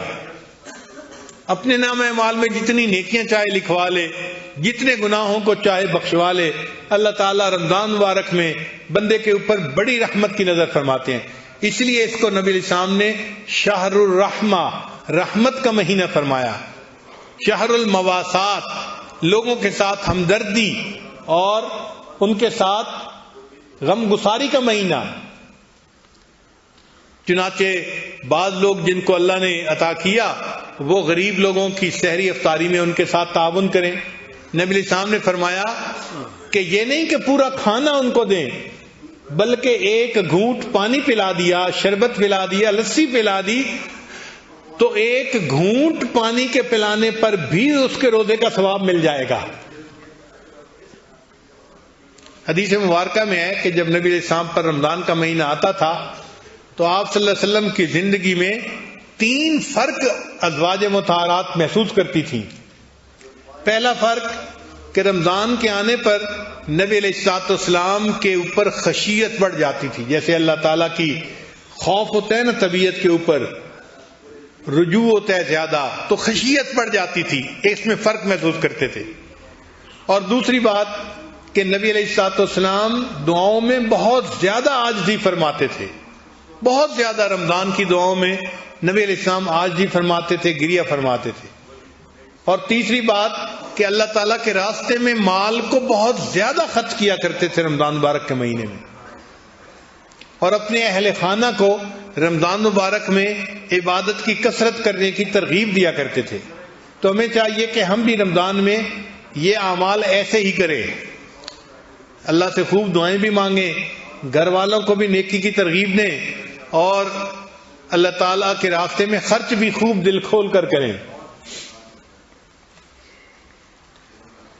تو اللہ تعالیٰ نے بخشش کے بہانے بنا دیے، سحری میں بھی دعا قبول، افطاری میں بھی دعا قبول، ہر رات میں جہنمی جہنم سے بری ہوتے ہیں۔ پھر اگلی بات دیکھیے کہ حدیث مبارکہ میں ہے پہلی رمضان سے لے کر آخری رمضان تک جتنے جہنمی ٹوٹل جہنم سے بری ہوتے ہیں، رمضان کی آخری رات میں ایک رات میں اللہ اتنے جہنمی اور بری فرما دیتے ہیں۔ اللہ اکبر کبیرہ، تو آخری رات میں تو کروڑوں پھر جہنمی جہنم سے بری ہو گئے نا۔ کیونکہ انسان کی فطرت ہے کہ کئی مرتبہ سستی کرتا ہے، لیکن جب دیکھتا ہے کہ آج آخری رات ہے تو احساس ہوتا ہے کہ چلو آج آخری رات ہے تو چلو میں بھی کچھ اللہ سے مانگ لوں، تو اللہ نے کوٹا بڑھا دیا آخری رات کا، کہ یہ نہ ہو کہ جی بندے تھوڑے بخشے جانے تھے، مانگنے والے زیادہ، ہم کوٹا بڑھا دیتے ہیں، جو مانگے گا ہم اس کو عطا فرما دیں گے۔ تو آخری رات میں جہنمی جہنم سے بری کر دیے جاتے۔ اگر اتنا بھی ہوتا نا تو بہت کافی تھا، مگر اللہ نے اس سے بھی اور زیادہ مہربانی فرمائی۔ کچھ لوگ ہوتے ہیں اسپیشل دماغ کے ہوتے ہیں کہ وقت آنے سے پہلے بھی وہ کوئی خیال نہیں کرتے، جب سر پہ کام پڑ جاتا ہے پھر بھی خیال نہیں کرتے، جب سر سے کام پڑ کے گزر جاتا ہے نا پھر خیال آتا ہے تو ہم نے کیا کر لیا۔ چنانچہ بہت سارے لوگ ایسے بھی ہوں گے کہ رمضان مبارک میں تو خیال نہ کیا، جب چاند نظر آ گیا او جی کل عید ہے، اب احساس ہوا کہ ہم نے تو نہ روزے رکھے، نہ تراویح پڑھی، نہ دعائیں مانگی، رمضان کا مہینہ تو چلا گیا۔ تو ان کو احساس ہوتا ہے کہ ہم تو گنوا بیٹھے۔ اللہ نے ان کے لیے بھی فرمایا کہ جو عید کی رات ہوتی ہے اس رات کو بھی اللہ تعالیٰ نے ایک خصوصی رات بنا دیا، اس کا نام لیلۃ الجائزہ حدیث پاک میں ہے۔ اس دن جنت کو دھویا جاتا ہے، خوشبو کی دھونی دی جاتی ہے اور ایمان والوں کے لیے تیار کیا جاتا ہے، اور جس طرح رمضان کی راتوں میں عبادت کا ثواب ملتا تھا اس لیلۃ الجائزہ میں بھی اسی طرح عبادت کا ثواب ملتا ہے۔ تو اللہ تعالیٰ نے اور مہربانی فرما دی کہ چلو بھائی اس رات میں تم کچھ کر لو۔ اب دیکھیں اللہ نے بخشش کے کیا کیا بہانے بنائے، قربان جائیں اس پروردگار پر کہ جس نے اپنے بندوں کے لیے بخشش کی انتہا کر دی۔ اچھا کچھ ایسے بھی ہوں گے کہ اس رات کا بھی احساس نہ کریں، تو اللہ نے فرمایا کہ اچھا رمضان تو گزر گیا، اب آج میں تمہاری مہمان نوازی کروں گا۔ عید کا دن اللہ تعالیٰ کی مہمان نوازی کا دن ہے، اس لیے انسان باقی سال بے شک روزے رکھے، عید کے دن روزہ نہیں رکھ سکتا، اس لیے کہ عید کے دن یہ اللہ کا مہمان ہوتا ہے، اس دن روزہ نہیں رکھ سکتا۔ تو عید کے دن فرمایا تم آؤ اپنے گھروں سے نکل کے عیدگاہ کے اندر اور یہاں آ کر تم 2 رکعت پڑھو عید کی نماز۔ تو ہم نے دیکھا ہے بہت سارے لوگ جو روزہ بھی نہیں رکھتے، تراویح بھی نہیں پڑھتے، وہ عید کے دن نہا دھو کے اچھے کپڑے پہن کے عید کی نماز پڑھنے آ جاتے ہیں، تو اس وقت بھی اللہ کی رحمت ان پر متوجہ ہوتی ہے۔ حدیث پاک میں ہے اللہ تعالیٰ فرشتوں سے فرماتے ہیں اے فرشتوں اس مزدور کو کیا اجر ملنا چاہیے کہ جو اپنی مزدوری پوری کرے؟ تو فرشتے کہتے ہیں کہ اللہ اس کو رحمت ملنی چاہیے، بخشش ملنی چاہیے۔ تو اللہ فرماتے ہیں کہ پھر یہ میرے بندے کیوں آج یہاں جمع ہیں؟ اللہ تو سب جانتے ہیں، مگر اللہ تعالیٰ فرشتوں کو گواہ بنانا چاہتے ہیں۔ ان کو کہتے ہیں اچھا یہ میرے بندے کیا چاہتے ہیں؟ تو فرشتے جواب دیتے ہیں عبادی و امائی، اے اللہ آپ کے یہ بندے مرد یا عورتیں سارا مہینہ انہوں نے روزے رکھے، تراویح پڑھی، عبادت کی، آج اکٹھے ہو گئے ہیں آپ سے مغفرت مانگتے ہیں۔ اللہ فرماتے ہیں اچھا فرشتوں تم گواہ رہنا، میرے بندو تم مجھ سے مانگنے کے لیے اکٹھے ہو گئے ہو، میں آج تمہارے تمام گناہوں کو تمہاری نیکیوں میں تبدیل کرتا ہوں۔ اللہ تعالیٰ عید کے دن، عید کی نماز کے بعد بندوں کے تمام گناہوں کو نیکیوں میں تبدیل فرما دیتے ہیں، اور فرمایا حدیث پاک میں قوموا مغفورا لکم، کھڑے ہو جاؤ بخشے بخشائے، ہم نے تمہارے تمام گناہوں کو نیکیوں میں تبدیل فرما دیا۔ اللہ اکبر کبیرہ، سبحان اللہ۔ اللہ کی رحمت پہ قربان جائیں کہ اس دن بندے کے سب گناہوں کو اللہ معاف فرما دیتے ہیں۔ اور پھر فرمایا کہ میرے بندو اگر تم میرا احترام کرتے رہو گے، یعنی میرے حکموں کا احترام کرو گے، ان کی پابندی کرو گے، تو میں تمہیں فاسقوں کے سامنے اور کافروں کے سامنے کبھی رسوا نہیں ہونے دوں گا۔ یہ بھی وعدہ فرماتے ہیں کہ تم میرے ساتھ اگر اپنا تعلق ٹھیک رکھو گے نا تو میں تمہیں کبھی بھی فاسقوں کے سامنے اور کافروں کے سامنے رسوا نہیں ہونے دوں گا. تو جب اللہ تعالیٰ اتنے بڑے بڑے وعدے فرما رہے ہوتے ہیں تو سوچئے پھر ہمیں تو اس وقت میں اللہ سے خوب اللہ سے مانگنا چاہیے, دعائیں مانگنی چاہیے, رجوع اللہ کی طرف کرنا چاہیے. یہ ہماری زندگی کا بہت قیمتی وقت ہے, بخشش کا وقت ہے. تو اللہ تعالیٰ نے مومنوں کی بخشش کے بہانے بنا دیے, کرنی تھی مغفرت تو بہانے بنا دیے, جنت میں مومنوں کے ٹھکانے بنا دیے. اس لیے نبی علیہ السلام نے ارشاد فرمایا کہ روزہ دار بندے کو چاہیے کہ وہ یہ دعا اللہ سے ضرور مانگے, اللہم انی اسألک الجنہ واعوذ بک من النار. اے اللہ مجھے جنت عطا فرما دیجئے اور جہنم سے بری کر دیجئے. اچھا, شیطان چونکہ دشمن ہے نا, وہ یہاں بھی جو ہے دشمنی دکھاتا ہے. ہم نے دیکھا ہے بعض لوگ جو ہے نا بڑے ولی بنتے ہیں, او جی اللہ کی عبادت جنت کے لیے کیوں کریں, اللہ کی عبادت اللہ کے لیے کریں. بات تو بڑی اچھی ہے, نماز آپ ایک نہیں پڑھتے اور اللہ کی عبادت اللہ کے لیے کریں, جنت کے لیے کیوں کریں. اتنا جنت سے مستغنی نہ بنے. ہم تو اللہ کی ہر نعمت کے محتاج ہیں. ایک مرتبہ ایک خاتون نے فون پہ بات کی, مجھے کہنے لگی کہ پیر صاحب میں اللہ سے کچھ نہیں مانگتی, بس ایک بات مانگتی ہوں کہ میرا خامد اچھا ہو جائے, اور کچھ نہیں مانگتی, بس ایک بات مانگتی ہوں میرا خامد اچھا ہو جائے. میں نے کہا آپ اور کیوں کچھ نہیں مانگتی بھائی؟ اگر اللہ تعالیٰ آپ کو بیمار کر دے پھر کیا ہوگا؟ میں نے کہا اگر اللہ تعالیٰ آپ کے دماغ میں خلل ڈال دے پھر کیا ہوگا؟ آپ کے بچے کو بیمار کر دے پھر کیا ہوگا؟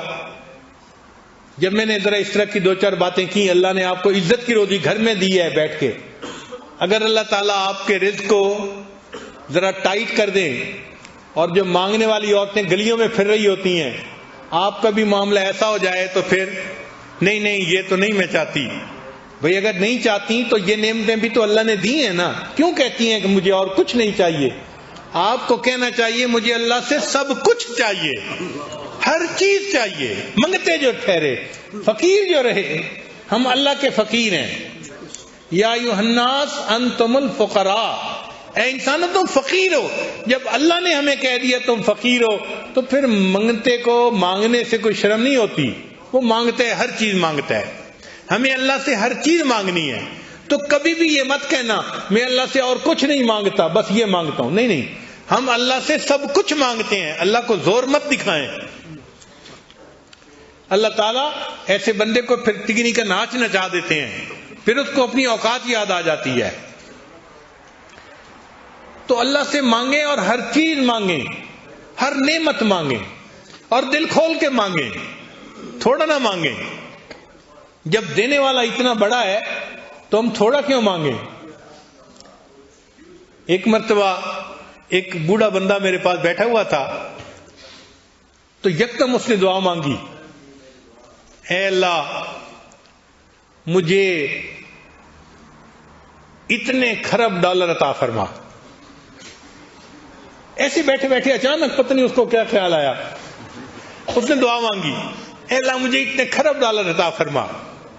تو ایک نوجوان بیٹھا ہوا تھا, وہ کہنے لگا اتنے؟ میں نے کہا بھئی آپ سے نہیں مانگے, آپ کیوں پریشان ہو رہے ہیں؟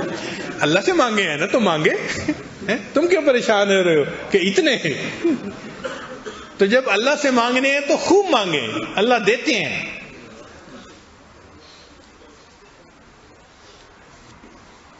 ٹوٹے رشتے وہ جوڑ دیتا ہے, ٹوٹے رشتے وہ جوڑ دیتا ہے, بات رب پہ جو چھوڑ دیتا ہے, اس کے فضل و کرم کا کیا کہنا, لاکھ مانگو کروڑ دیتا ہے.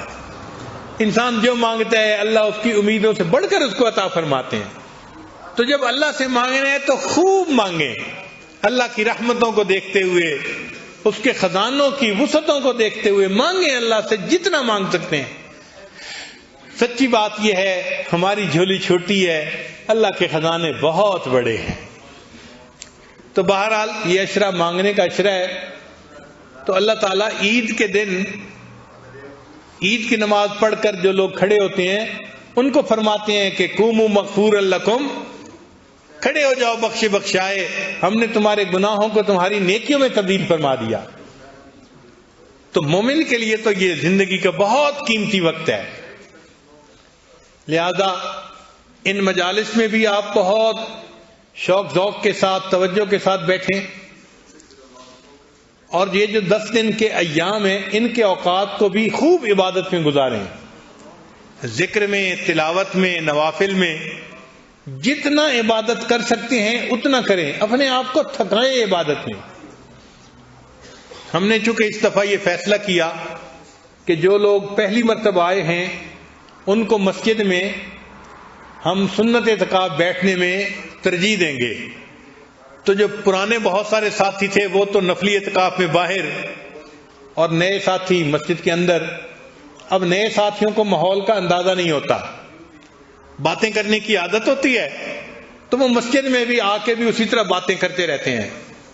تو بھائی یہ بات ذہن میں رکھیں کہ مسجد کے اندر عام حالات میں بھی دنیا کی باتیں کرنا مکروہ ہے، عام حالات میں. پھر رمضان کا مہینہ اور پھر آخری عشرہ اور پھر اعتکاف کی حالت، اس میں اگر ہم دنیا کی باتیں کریں گے تو پھر سوچو اللہ کو یہ کتنا ناپسندیدہ بات ہوگی. اس لیے جو نئے لوگ آئے ہیں وہ یہاں پر ذکر اذکار میں اپنا وقت گزاریں، نہ کوئی پالیٹکس پہ بات کریں، نہ کوئی بزنس کی باتیں کریں، کوئی بات ہی نہ کریں آپس میں. بس اللہ سے باتیں کریں، اللہ کو یاد کریں، کلمہ پڑھیں، سبحان اللہ الحمدللہ کا ذکر کریں، استغفار کا ذکر کریں. ایک دوسرے سے بات کرنا اس کو جرم سمجھیں. میں پھر گزارش کر رہا ہوں کہ ایک دوسرے سے بات کرنا اس کو جرم سمجھیں. بہت کوئی مجبوری ہو تو آہستہ آواز کے ساتھ بات کر لیں، چونکہ عادت ہی نہ بنی ہوتی. ذرا کھانے کا وقت ہوا افطاری کا، بس ایک دوسرے کے ساتھ باتیں شروع ہو گئیں، اور اتنی طبیعت پہ کوفت ہوتی ہے اس وقت کہ مسجد میں بیٹھے ہوئے پھر دنیا کی باتیں کر رہے ہوتے ہیں. آپ حضرات مسجد کے اندر بات چیت کو اپنے لیے منع سمجھیں کہ ہم نے بات ہی نہیں کرنی، بولنا ہی نہیں ہے، چپ رہنا ہے، اور چپ رہ کے اللہ کا ذکر کرنا ہے اور ذکر کا ثواب پانا ہے ہم نے. اور اگر کوئی بندہ بات کر رہا ہے تو دوسرے کی ذمہ داری بنتی ہے کہ وہ اس کو اشارے سے بتا دے کہ بھائی آپ اپنا والیوم کم کریں اور اس کو بات چیت کو بند کریں. اور خاص طور پر یہ جو سیل فون ہے اس کے شرارت سے بچیں. آپ اس کو 10 دن کے لیے فرض کرو بند بھی کر دیں گے تو کیا ہو جائے گا؟ سیل فون کے بند ہونے سے قیامت نہیں آتی ہے، پکی بات ہے. جب نہیں تھا اس وقت بھی زندگی گزر رہی تھی، اب بند کر دیں گے تو بھی زندگی گزرے گی، بلکہ اچھی زندگی گزرے گی. تو پرسکون ہو جائیں. بعض لوگ کہیں گے ہم جی بیوی بچوں سے دور ہیں، ہمیں رابطہ رکھنا ہے، تو بھائی ٹائم متعین کر لیں اور ان کو کہیں کہ این اس وقت میں آپ کو کال کر لیں یا آپ ان کو کال کر لیں.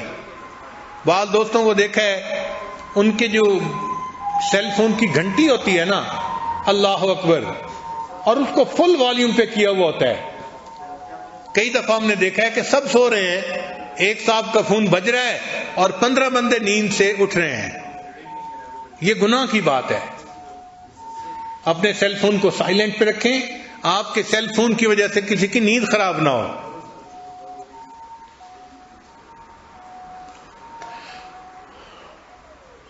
اور اس کا استعمال جتنا آپ کم کر سکتے ہیں اتنا کم کریں. سیل فونز کو ڈسکنیکٹ کر لیں اور اپنے دل کو اللہ سے کنیکٹ کر لیں. سمجھے نا؟ سیل فون کو ڈسکنیکٹ کر لیں اور اپنے دل کو اللہ سے کنیکٹ کر لیں اور اللہ سے کریں باتیں، اللہ سے مناجاتیں کریں. یہ اللہ سے مانگنے کا وقت ہے. اور چھوٹی چھوٹی بات پر یہ جو حال ہے نا، اس سے باہر نہ نکلیں. سنت اعتکاف والے بغیر کسی وجہ کے اس دروازے سے باہر قدم رکھ دیں گے تو ان کا اعتکاف ختم ہو جائے گا، بلا وجہ مسجد سے باہر نہیں نکل سکتے۔ اگر آپ کو اعتکاف کے مسائل کا نہیں پتا تو مجمع میں بہت سارے علماء موجود ہیں، آپ ان سے مسائل سیکھیں کہ جی مجھے یہ وقت کیسے گزارنا ہے اور کس ضرورت کی وجہ سے میں باہر نکل سکتا ہوں اور کس کی وجہ سے نہیں نکل سکتا۔ ان مسائل کو سیکھیں گے ثواب ملے گا۔ حدیث مبارکہ میں ہے علم کا ایک باب سیکھنے پر 1000 رکعت نفل پڑھنے سے زیادہ کا ثواب ملتا ہے۔ تو مسائل کو سیکھنا ہماری ذمہ داری ہے۔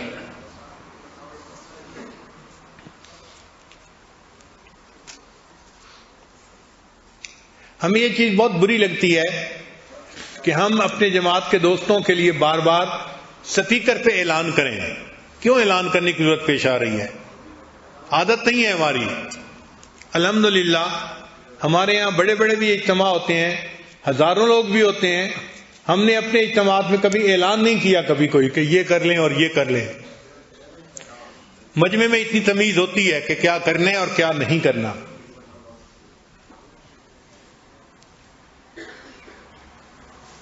کوشش کریں کہ زیادہ سے زیادہ باوضو رہیں اور مسجد کے اندر تسبیح پڑھیں، تلاوت کریں، اپنا وقت اللہ کی یاد میں گزاریں۔ یہ محنت کا وقت ہے، کمانے کا وقت ہے۔ جو جتنا زیادہ محنت کرے گا اور کمائے گا اللہ کا اتنا قرب پائے گا۔ تو اللہ تعالیٰ نے تو بخشش کے بہانے بنا دیے، اب دیکھیں ہم کتنی کوشش کرتے ہیں اور کتنا اللہ کی رحمت کو اپنی طرف متوجہ کرتے ہیں۔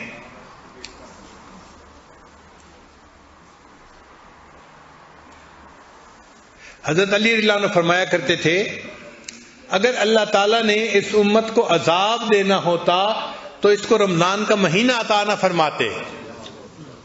اللہ تعالیٰ نے جو رمضان کا مہینہ عطا کر دیا یہ اس بات کی دلیل ہے کہ اللہ اس امت کو عذاب نہیں دینا چاہتے۔ اور ہمارے جو اسلاف تھے وہ آپس میں بات چیت کرتے تھے تو کسی کی بزرگی کا اندازہ لگانا ہوتا تھا تو کہتے تھے جی اس نے تو اپنی زندگی کے 60 رمضان گزارے ہیں، 55 رمضان گزارے ہیں، اتنے رمضان گزارے ہیں۔ یعنی رمضان کا گزارنا ان کے نزدیک کسی کی بزرگی کا ایک معیار ہوا کرتا تھا۔ ہمیں اللہ نے ایک رمضان اور عطا فرما دیا، اب ہم اللہ تعالیٰ سے خوب مانگیں، اس میں اپنے گناہوں کو بخشوائیں اور اپنے اللہ کو راضی کریں۔ بلکہ علماء نے کتابوں میں لکھا ہے کہ حضرت یوسف علیہ السلام 12 بھائی تھے، 11 کوكبا، 11 بھائی تھے، ستارے جو خواب میں نظر آئے، اور 12ویں خود یوسف علیہ السلام، تو 12 بھائی تھے، مگر اللہ تعالیٰ نے یوسف علیہ السلام کی وجہ سے 11 بھائیوں کے گناہوں کو معاف کر دیا تھا۔ تو علماء نے کتابوں میں لکھا ہے کہ سال کے 12 مہینے ان میں رمضان کی مثال یوسف علیہ السلام کی مانند ہے، اور اللہ اس رمضان کی برکت سے باقی 11 مہینوں کے گناہوں کو بھی معاف فرما دیتے ہیں۔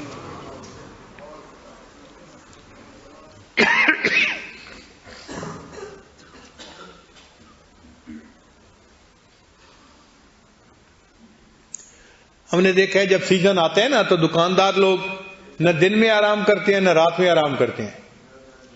یہی رمضان کا مہینہ ہے تو ہمارے ملکوں میں جیسے عید قریب آتی ہے نا تو یہ جو منیاری والے ہوتے ہیں سارا دن تو یہ گاہکوں میں مشغول رہتے ہیں، اور جب آدھی رات کو گاہک ختم ہوتے ہیں تو چونکہ بہت سارا مال بک چکا ہوتا ہے وہ منگوا کے لگانا بھی ہوتا ہے، تو اس وقت میں یہ پھر جاگ کے رات کو اپنے سامان کی سیٹنگ کرتے ہیں کہ اگلے دن کے لیے پھر گاہک آئیں گے۔ نہ دن میں آرام کرتے ہیں نہ رات میں آرام۔ گھر سے کھانا لے کے جاتے ہیں لیکن کھانے کی بجائے اسی طرح واپس آ جاتا ہے، بھئی آپ نے کھانا کیوں نہیں کھایا؟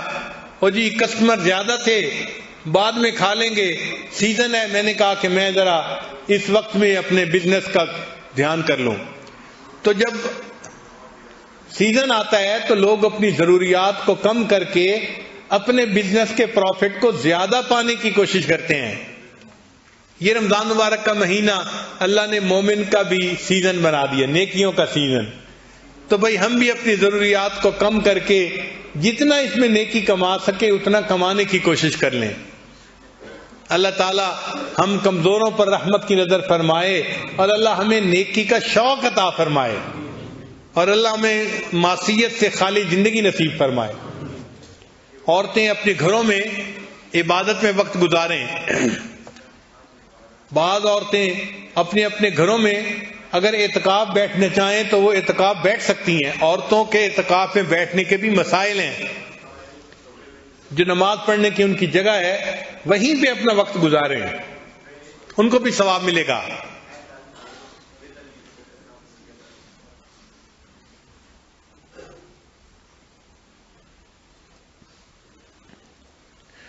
تو رمضان مبارک کا مہینہ اس لیے آیا کہ انسان کے اندر تقوی پیدا ہو جائے, لعلکم تتقون. اور تقوی پیدا ہونے سے کیا ہوتا ہے؟ تقوی پیدا ہونے سے انسان اللہ کا ولی بنتا ہے. چنانچہ اللہ تعالیٰ ارشاد فرماتے ہیں ان اولیاءہ الا المتقون, کہ اللہ کے ولی وہی ہوتے ہیں جو متقی لوگ ہوتے ہیں. تو رمضان کا مہینہ تقوی سکھانے کے لیے آیا, اور تقوی سیکھ کر ہم کیا بنیں گے؟ اللہ کے ولی بنیں گے. تو یعنی رمضان کا مہینہ ہمیں اللہ کا ولی بنانے کے لیے آیا ہے.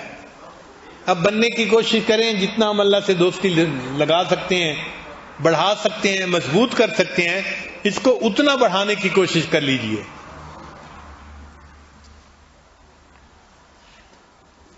اور یہ بھی ذہن میں رکھیں کہ جو متقی ہوتا ہے نا اسی کے عملوں کو اللہ قبول کرتے ہیں. متقی بندے کے عملوں کو اللہ قبول فرماتے ہیں. قرآن پاک میں ہے انما یتقبل اللہ من المتقین, بے شک اللہ تعالیٰ متقیوں ہی کے اعمال کو قبول فرماتے ہیں. اور جو بندہ اللہ کے ہاں قبول ہو گیا بس اس کی تو کشتی کنارے لگ گئی, اس کا تو بیڑا پار ہو گیا.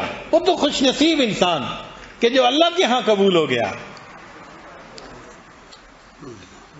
تو رمضان کا مہینہ ہمیں اللہ کا مقبول بنانے کے لیے آیا ہے. اس لیے اس مہینے میں خوب عبادت کریں, اللہ کو راضی کریں, اللہ سے رحمتیں مانگیں, اللہ سے برکتیں مانگیں, اور اس مہینے کو اپنی زندگی کا ایک قیمتی سرمایہ سمجھیں. اس کے ایک ایک منٹ کو قیمتی اثاثہ سمجھیں, ضائع نہ ہونے دیں. جیسے بخیل آدمی ایک ایک پیسے کو سوچ سمجھ کے خرچ کرتا ہے, ہم اسی طرح روزانہ ہر منٹ کو بہت سوچ سمجھ کے خرچ کریں. ہمارے اکابرین تو رمضان کے مہینے میں خوب عبادت کرتے تھے اور دوسرے لوگوں سے بات چیت کو مؤخر کر دیا کرتے تھے کہ بھئی رمضان کے بعد بات کریں گے. اور اس مہینے میں اللہ سے اللہ کی محبت مانگیے, چونکہ آج دنیا کی محبت وہ دلوں کے اندر بھری ہوئی ہے اور اللہ کی محبت سے دل خالی ہیں. تو ہم اللہ سے دعا مانگیں کہ اللہ ہمارے دلوں کو اپنی محبت سے بھر دیجیے. اللہ سے اللہ کی محبت مانگیے. جس کو اللہ تعالیٰ کی محبت کی لذت ایک دفعہ مل گئی نا, بس آپ سمجھیں اس کی آخرت سنور گئی.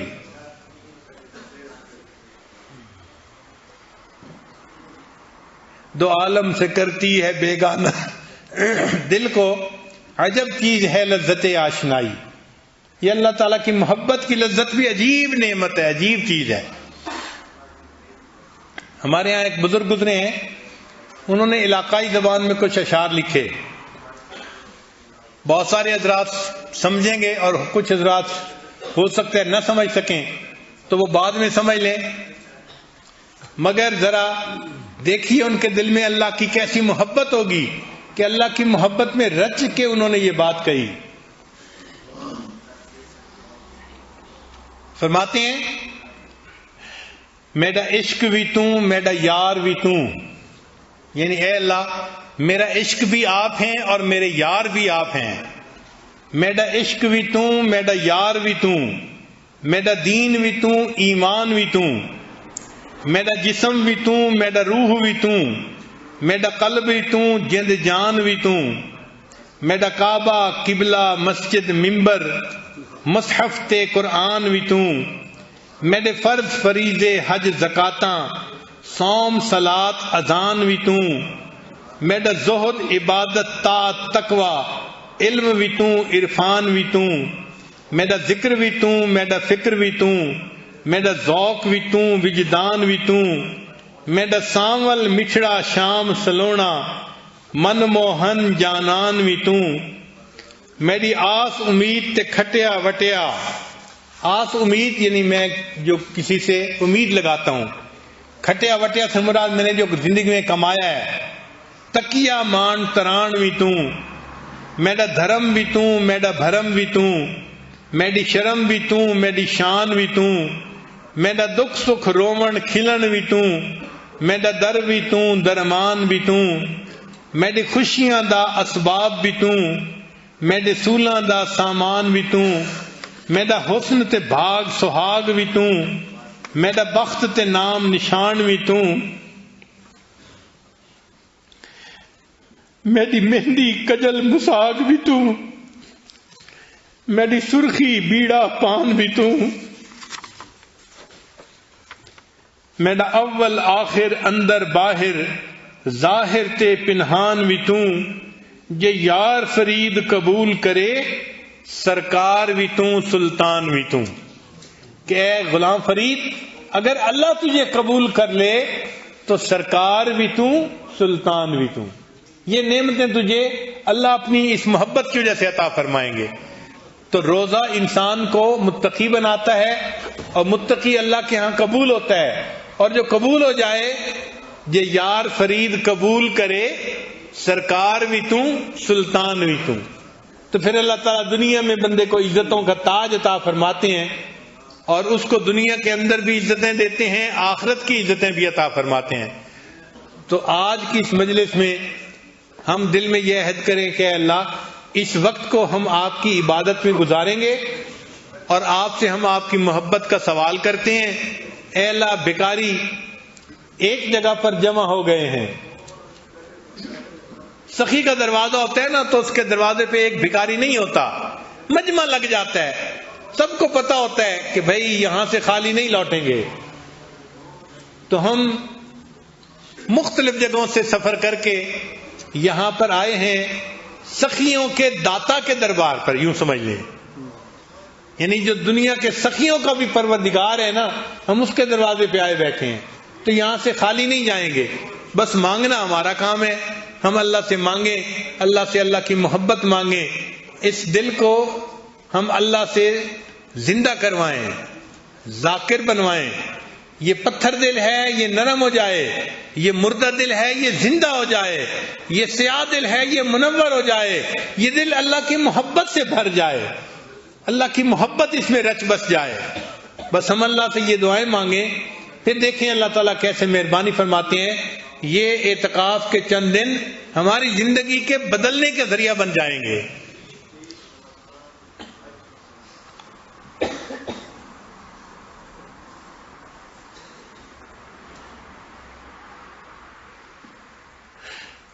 اجازت ہو تو آ کر میں بھی شامل ان میں ہو جاؤں، اجازت ہو تو آ کر میں بھی شامل ان میں ہو جاؤں، سنا ہے کہ تیرے در پر ہجوم عاشقاں ہوگا۔ اللہ آپ کے چاہنے والے آپ کے در پہ اکٹھے ہوں گے، میرا بھی دل چاہتا ہے کہ میں بھی ان میں شامل ہو جاؤں۔ اے اللہ مجھے بھی آپ اپنے چاہنے والوں میں شامل فرما لیجئے اور میرے دل کو بھی اپنی محبت سے بھر دیجئے۔ وما ذالک علی اللہ بعزیز، اللہ کے لیے یہ کام کوئی مشکل نہیں۔ اللہ تعالی ہمارے اس وقت کو نیکی تقوی میں گزارنے کی توفیق عطا فرمائے، اور جو دعائیں ہم مانگیں اللہ ہماری سب دعاؤں کو اپنی رحمت سے قبول فرمائے۔ وآخر دعوانا ان الحمد للہ رب العالمین۔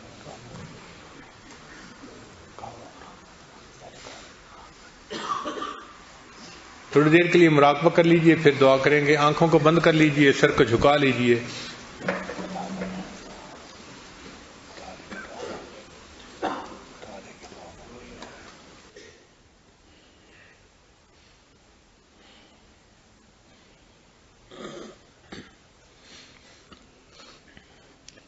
دل مغموم کو مسرور کر دے،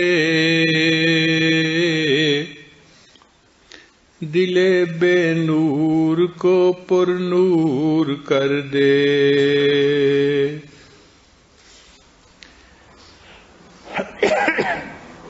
دل مغموم کو مسرور کر دے، دل بے نور کو پر نور کر دے، فروزاں دل میں شمع طور کر دے، یہ گوشہ نور سے معمور کر دے،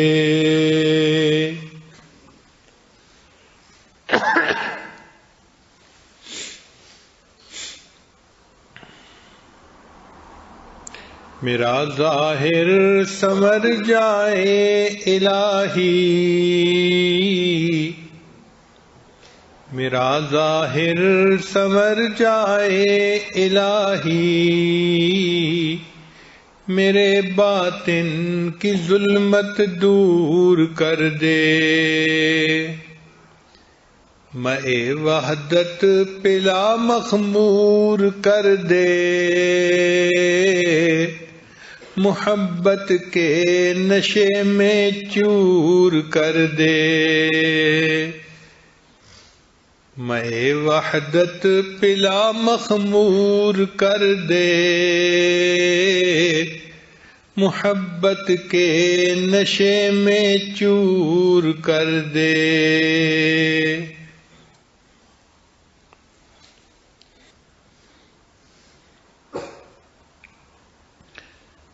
لا الہ الا اللہ محمد الرسول اللہ۔ دعا کر لیجیے۔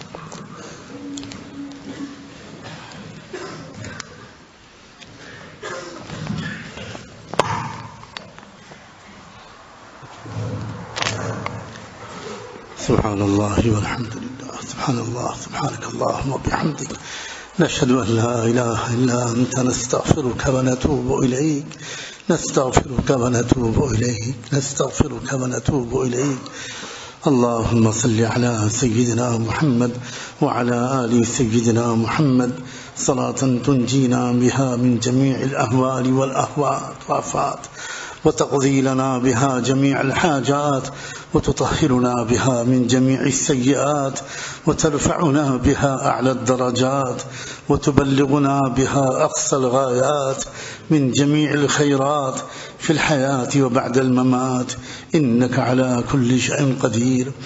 اللہ ہم آپ کے بندے آپ کے حضور میں حاضر ہیں، ظاہر میں تو آپ کے بندے ہیں، حقیقت میں نہایت گندے ہیں۔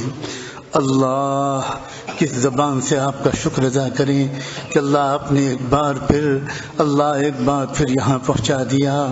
اللہ اس حاضری کو قبول فرما، اس حاضری کو قبول فرما، اللہ اس حاضری کو قبول فرما۔ اللہ آپ نے آسانیاں پیدا فرمائیں، آپ نے رکاوٹوں کو دور فرمایا، آپ نے ہمت، ارادہ اور توفیق دی، آپ نے اسباب میسر فرمائے، اور اللہ ہم پہنچ گئے، اللہ ہم پہنچ گئے، اللہ ہم محتاج ہیں، فقیر ہیں، خطا کار و گنہگار ہیں، سیاہ کار ہیں۔ اللہ توبہ کرنے آئے ہیں، اللہ توبہ کرنے آئے ہیں، معافی مانگنے آئے ہیں۔ توبہ کرنا بھی نہیں آتا، معافی مانگنا بھی نہیں آتا۔ اللہ توبہ کرنا سکھا دیجئے، معافی مانگنا سکھا دیجئے۔ اللہ توبہ قبول فرما لیجئے، اللہ توبہ قبول فرما لیجئے۔ اللہ ہمیں معاف فرما دیجئے، اللہ معاف فرما دیجئے، آج معاف فرما دیجئے، آج معاف فرما دیجئے، اللہ آج معاف فرما دیجئے۔ اللہ دل سے اقرار کرنا چاہتے ہیں جتنا موقع آپ نے اب تک ہم کو دیا بہت کافی تھا۔ اللہ ہم نے ان موقعوں سے فائدہ اٹھایا ہوتا، اللہ ہماری زندگی بدل چکی ہوتی، ہمارا دل روشن ہو گیا ہوتا، ایمان مضبوط ہو گیا ہوتا، نمازیں بہتر ہو گئی ہوتی، اخلاق بہتر ہو گئے ہوتے۔ اللہ ہم نے ان موقعوں سے فائدہ نہیں اٹھایا، ہم ٹال مٹول کرتے رہے، اور اب یہ حالت ہو گئی ہے کہ سر کے بالوں سے لے کر پیروں کے ناخنوں تک گناہوں میں لطفت ہیں. اللہ معاف فرما دیجئے, اللہ معاف فرما دیجئے, اللہ معاف فرما دیجئے, اللہ معاف فرما دیجئے, اللہ معاف فرما دیجئے. اللہ کوئی امیر کسی غریب سے کہے کہ فلاں وقت پر آ کر مجھ سے مل لینا, وہ خوش ہو جاتا ہے, اپنے بچوں سے کہنے لگتا ہے آج تو سیٹھ صاحب نے بلایا ہے, آج تو میں کچھ نہ کچھ لے کر آؤں گا. اللہ ہم میں سے کوئی آپ کے بلائے بغیر نہیں آیا, ہمیں خالی ہاتھ واپس نہ بھیجیے. اللہ خالی ہاتھ واپس نہ بھیجیے گا. اللہ مغفرت دے دیجئے, اللہ تقوی دے دیجئے, اللہ مغفرت دے دیجئے, اللہ تقوی دے دیجئے, اللہ مغفرت دے دیجئے, اللہ تقوی دے دیجئے, اللہ مغفرت دے دیجئے, اللہ تقوی دے دیجئے. اللہ یہ جو 10 دن آپ نے عطا فرمائے, ایک ایک لمحہ صحیح گزارنے کی توفیق عطا فرما, قدر کرنے کی توفیق عطا فرما. اللہ قدر کرنے کی توفیق عطا فرما. اللہ ناقدری سے بچا لیجئے, اللہ ناقدری سے بچا لیجئے, اللہ ناقدری سے بچا لیجئے. اللہ اپنی محبت عطا فرما, اپنی محبت عطا فرما, اپنی محبت کا ذائقہ چکھا دیجئے. اللہ اپنی محبت کا ذائقہ چکھا دیجئے. رب کریم, رب کریم, اللہ ہمیں اپنے کرم سے ایسے صالحین کی صحبتوں سے بھرپور استفادے کی توفیق عطا فرما. اللہ ہم اس قابل نہ تھے کہ آپ کے ایسے بندوں کے قدموں میں بیٹھتے اور ایسی صحبتوں میں بیٹھتے. اللہ جب آپ نے بلا لیا ہے اور آپ نے یہاں تک پہنچا دیا ہے تو اللہ اب نامراد نہ فرمائیے, اب بامراد کر دیجئے, اب کامیاب کر دیجئے. اللہ فقیر ہیں, جھولیاں پھیلائے ہیں. اللہ یہ طاق رات ہے, اللہ یہ طاق رات ہے, آخری عشرے کی پہلی رات ہے. اللہ جہنم سے آزادی کا عشرہ شروع ہو گیا. ہم سب کو آزاد کر دیجئے, ہم سب کو آزاد کر دیجئے. ہمارے بچوں کو, بچیوں کو آزاد کر دیجئے, ہمارے والدین کو آزاد کر دیجئے, ہمارے بھائیوں بہنوں کو آزاد کر دیجئے. اور اللہ آپ کے محبوب نے تو ان لفظوں میں آپ سے رحمت مانگی تھی کہ اللہم ان تغفر فاغفر جما وای عبد لک ما علما. اللہ بخشنا ہے تو سب کو بخش دے, ایسا کون سا بندہ ہوگا جس نے کوئی گناہ نہ کیا ہوگا. اللہ آپ کے محبوب کے ان لفظوں کا واسطہ, ان کی مناجات کا واسطہ, ان کی دعاؤں کا واسطہ, ان کے اللہ قربانیوں کا واسطہ پوری امت محمدیہ کی مغفرت فرما, پوری امت کی مغفرت فرما, پوری امت کی مغفرت فرما. اللہ پوری امت کی مغفرت فرما. اللہ ہمارے قلوب کا تصفیہ فرما, ہمارے نفوس کا تزکیہ فرما. اللہ ہمارے دلوں کے اندر, نفوس کے اندر, اندر جو میل کچیل گھسا ہوا ہے عافیت کے ساتھ اس کو پاک صاف فرما, عافیت کے ساتھ اس کو پاک صاف فرما. اللہ ہمارے جو ساتھی کسی بیماری وغیرہ کے سبب سے نہ آ سکے, اللہ ان کو یہاں کی خیرات میں برابر کا شریک فرما اور ان کو مکمل صحت و عافیت عطا فرما, مکمل صحت و عافیت عطا فرما. رب کریم اللہ اس مسجد کی خدمت کی جماعت اور اس شہر کے احباب کو قبول فرما, ان کو اجر عظیم عطا فرما. اللہ یہ دروازے کھول دیتے ہیں, دنیا بھر سے ہم فقیر اور محتاج آ جاتے ہیں.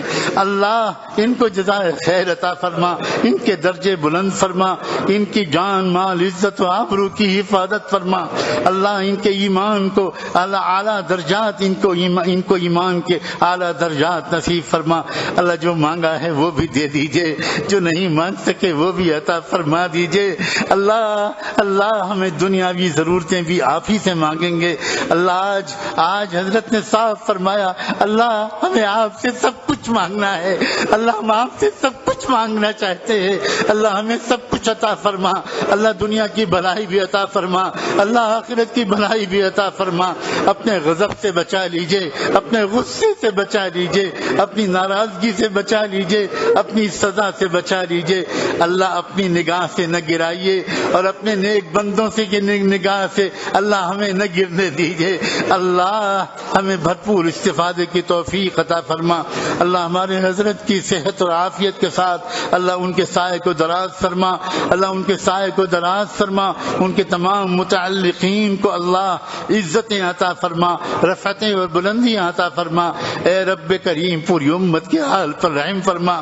پورے عالم میں امت پریشان ہے، اللہ امت کی پریشانیوں کو دور فرما۔ اللہ امت کی ذلت کو عزت سے بدل دیجئے، خوف کو امن سے بدل دیجئے، اللہ امن کو، اللہ ظلم کو انصاف سے بدل دیجئے۔ اللہ اپنے کرم سے تمام دعاؤں کو قبول فرما لیجئے۔ اللہ اپنے محبوب صلی اللہ علیہ وسلم کی خدمت اقدس میں ہم سب کی طرف سے درود و سلام بھجوا دیجئے، ان پر اور ان کی آل پر، ان پر اور ان کے اہل بیت پر، صحابہ اور صحابیات پر، ازواج مطہرات پر، ذریت طیبہ پر، اور ان کے نقش قدم پر چلنے والے تمام اولیاء اللہ اور صالحین و صالحات پر، اور انہی کے راستے پر جینے اور مرنے کی ہم سب کو توفیق عطا فرما۔ وصلی اللہ تعالی علی خیر خلقہ سیدنا محمد وعلی آلہ وصحبہ اجمعین برحمتک یا ارحم الراحمین۔ الحمدللہ وکفی وسلام علی عبادہ الذین اصطفی، اما بعد، اعوذ باللہ من الشیطان الرجیم، بسم اللہ الرحمن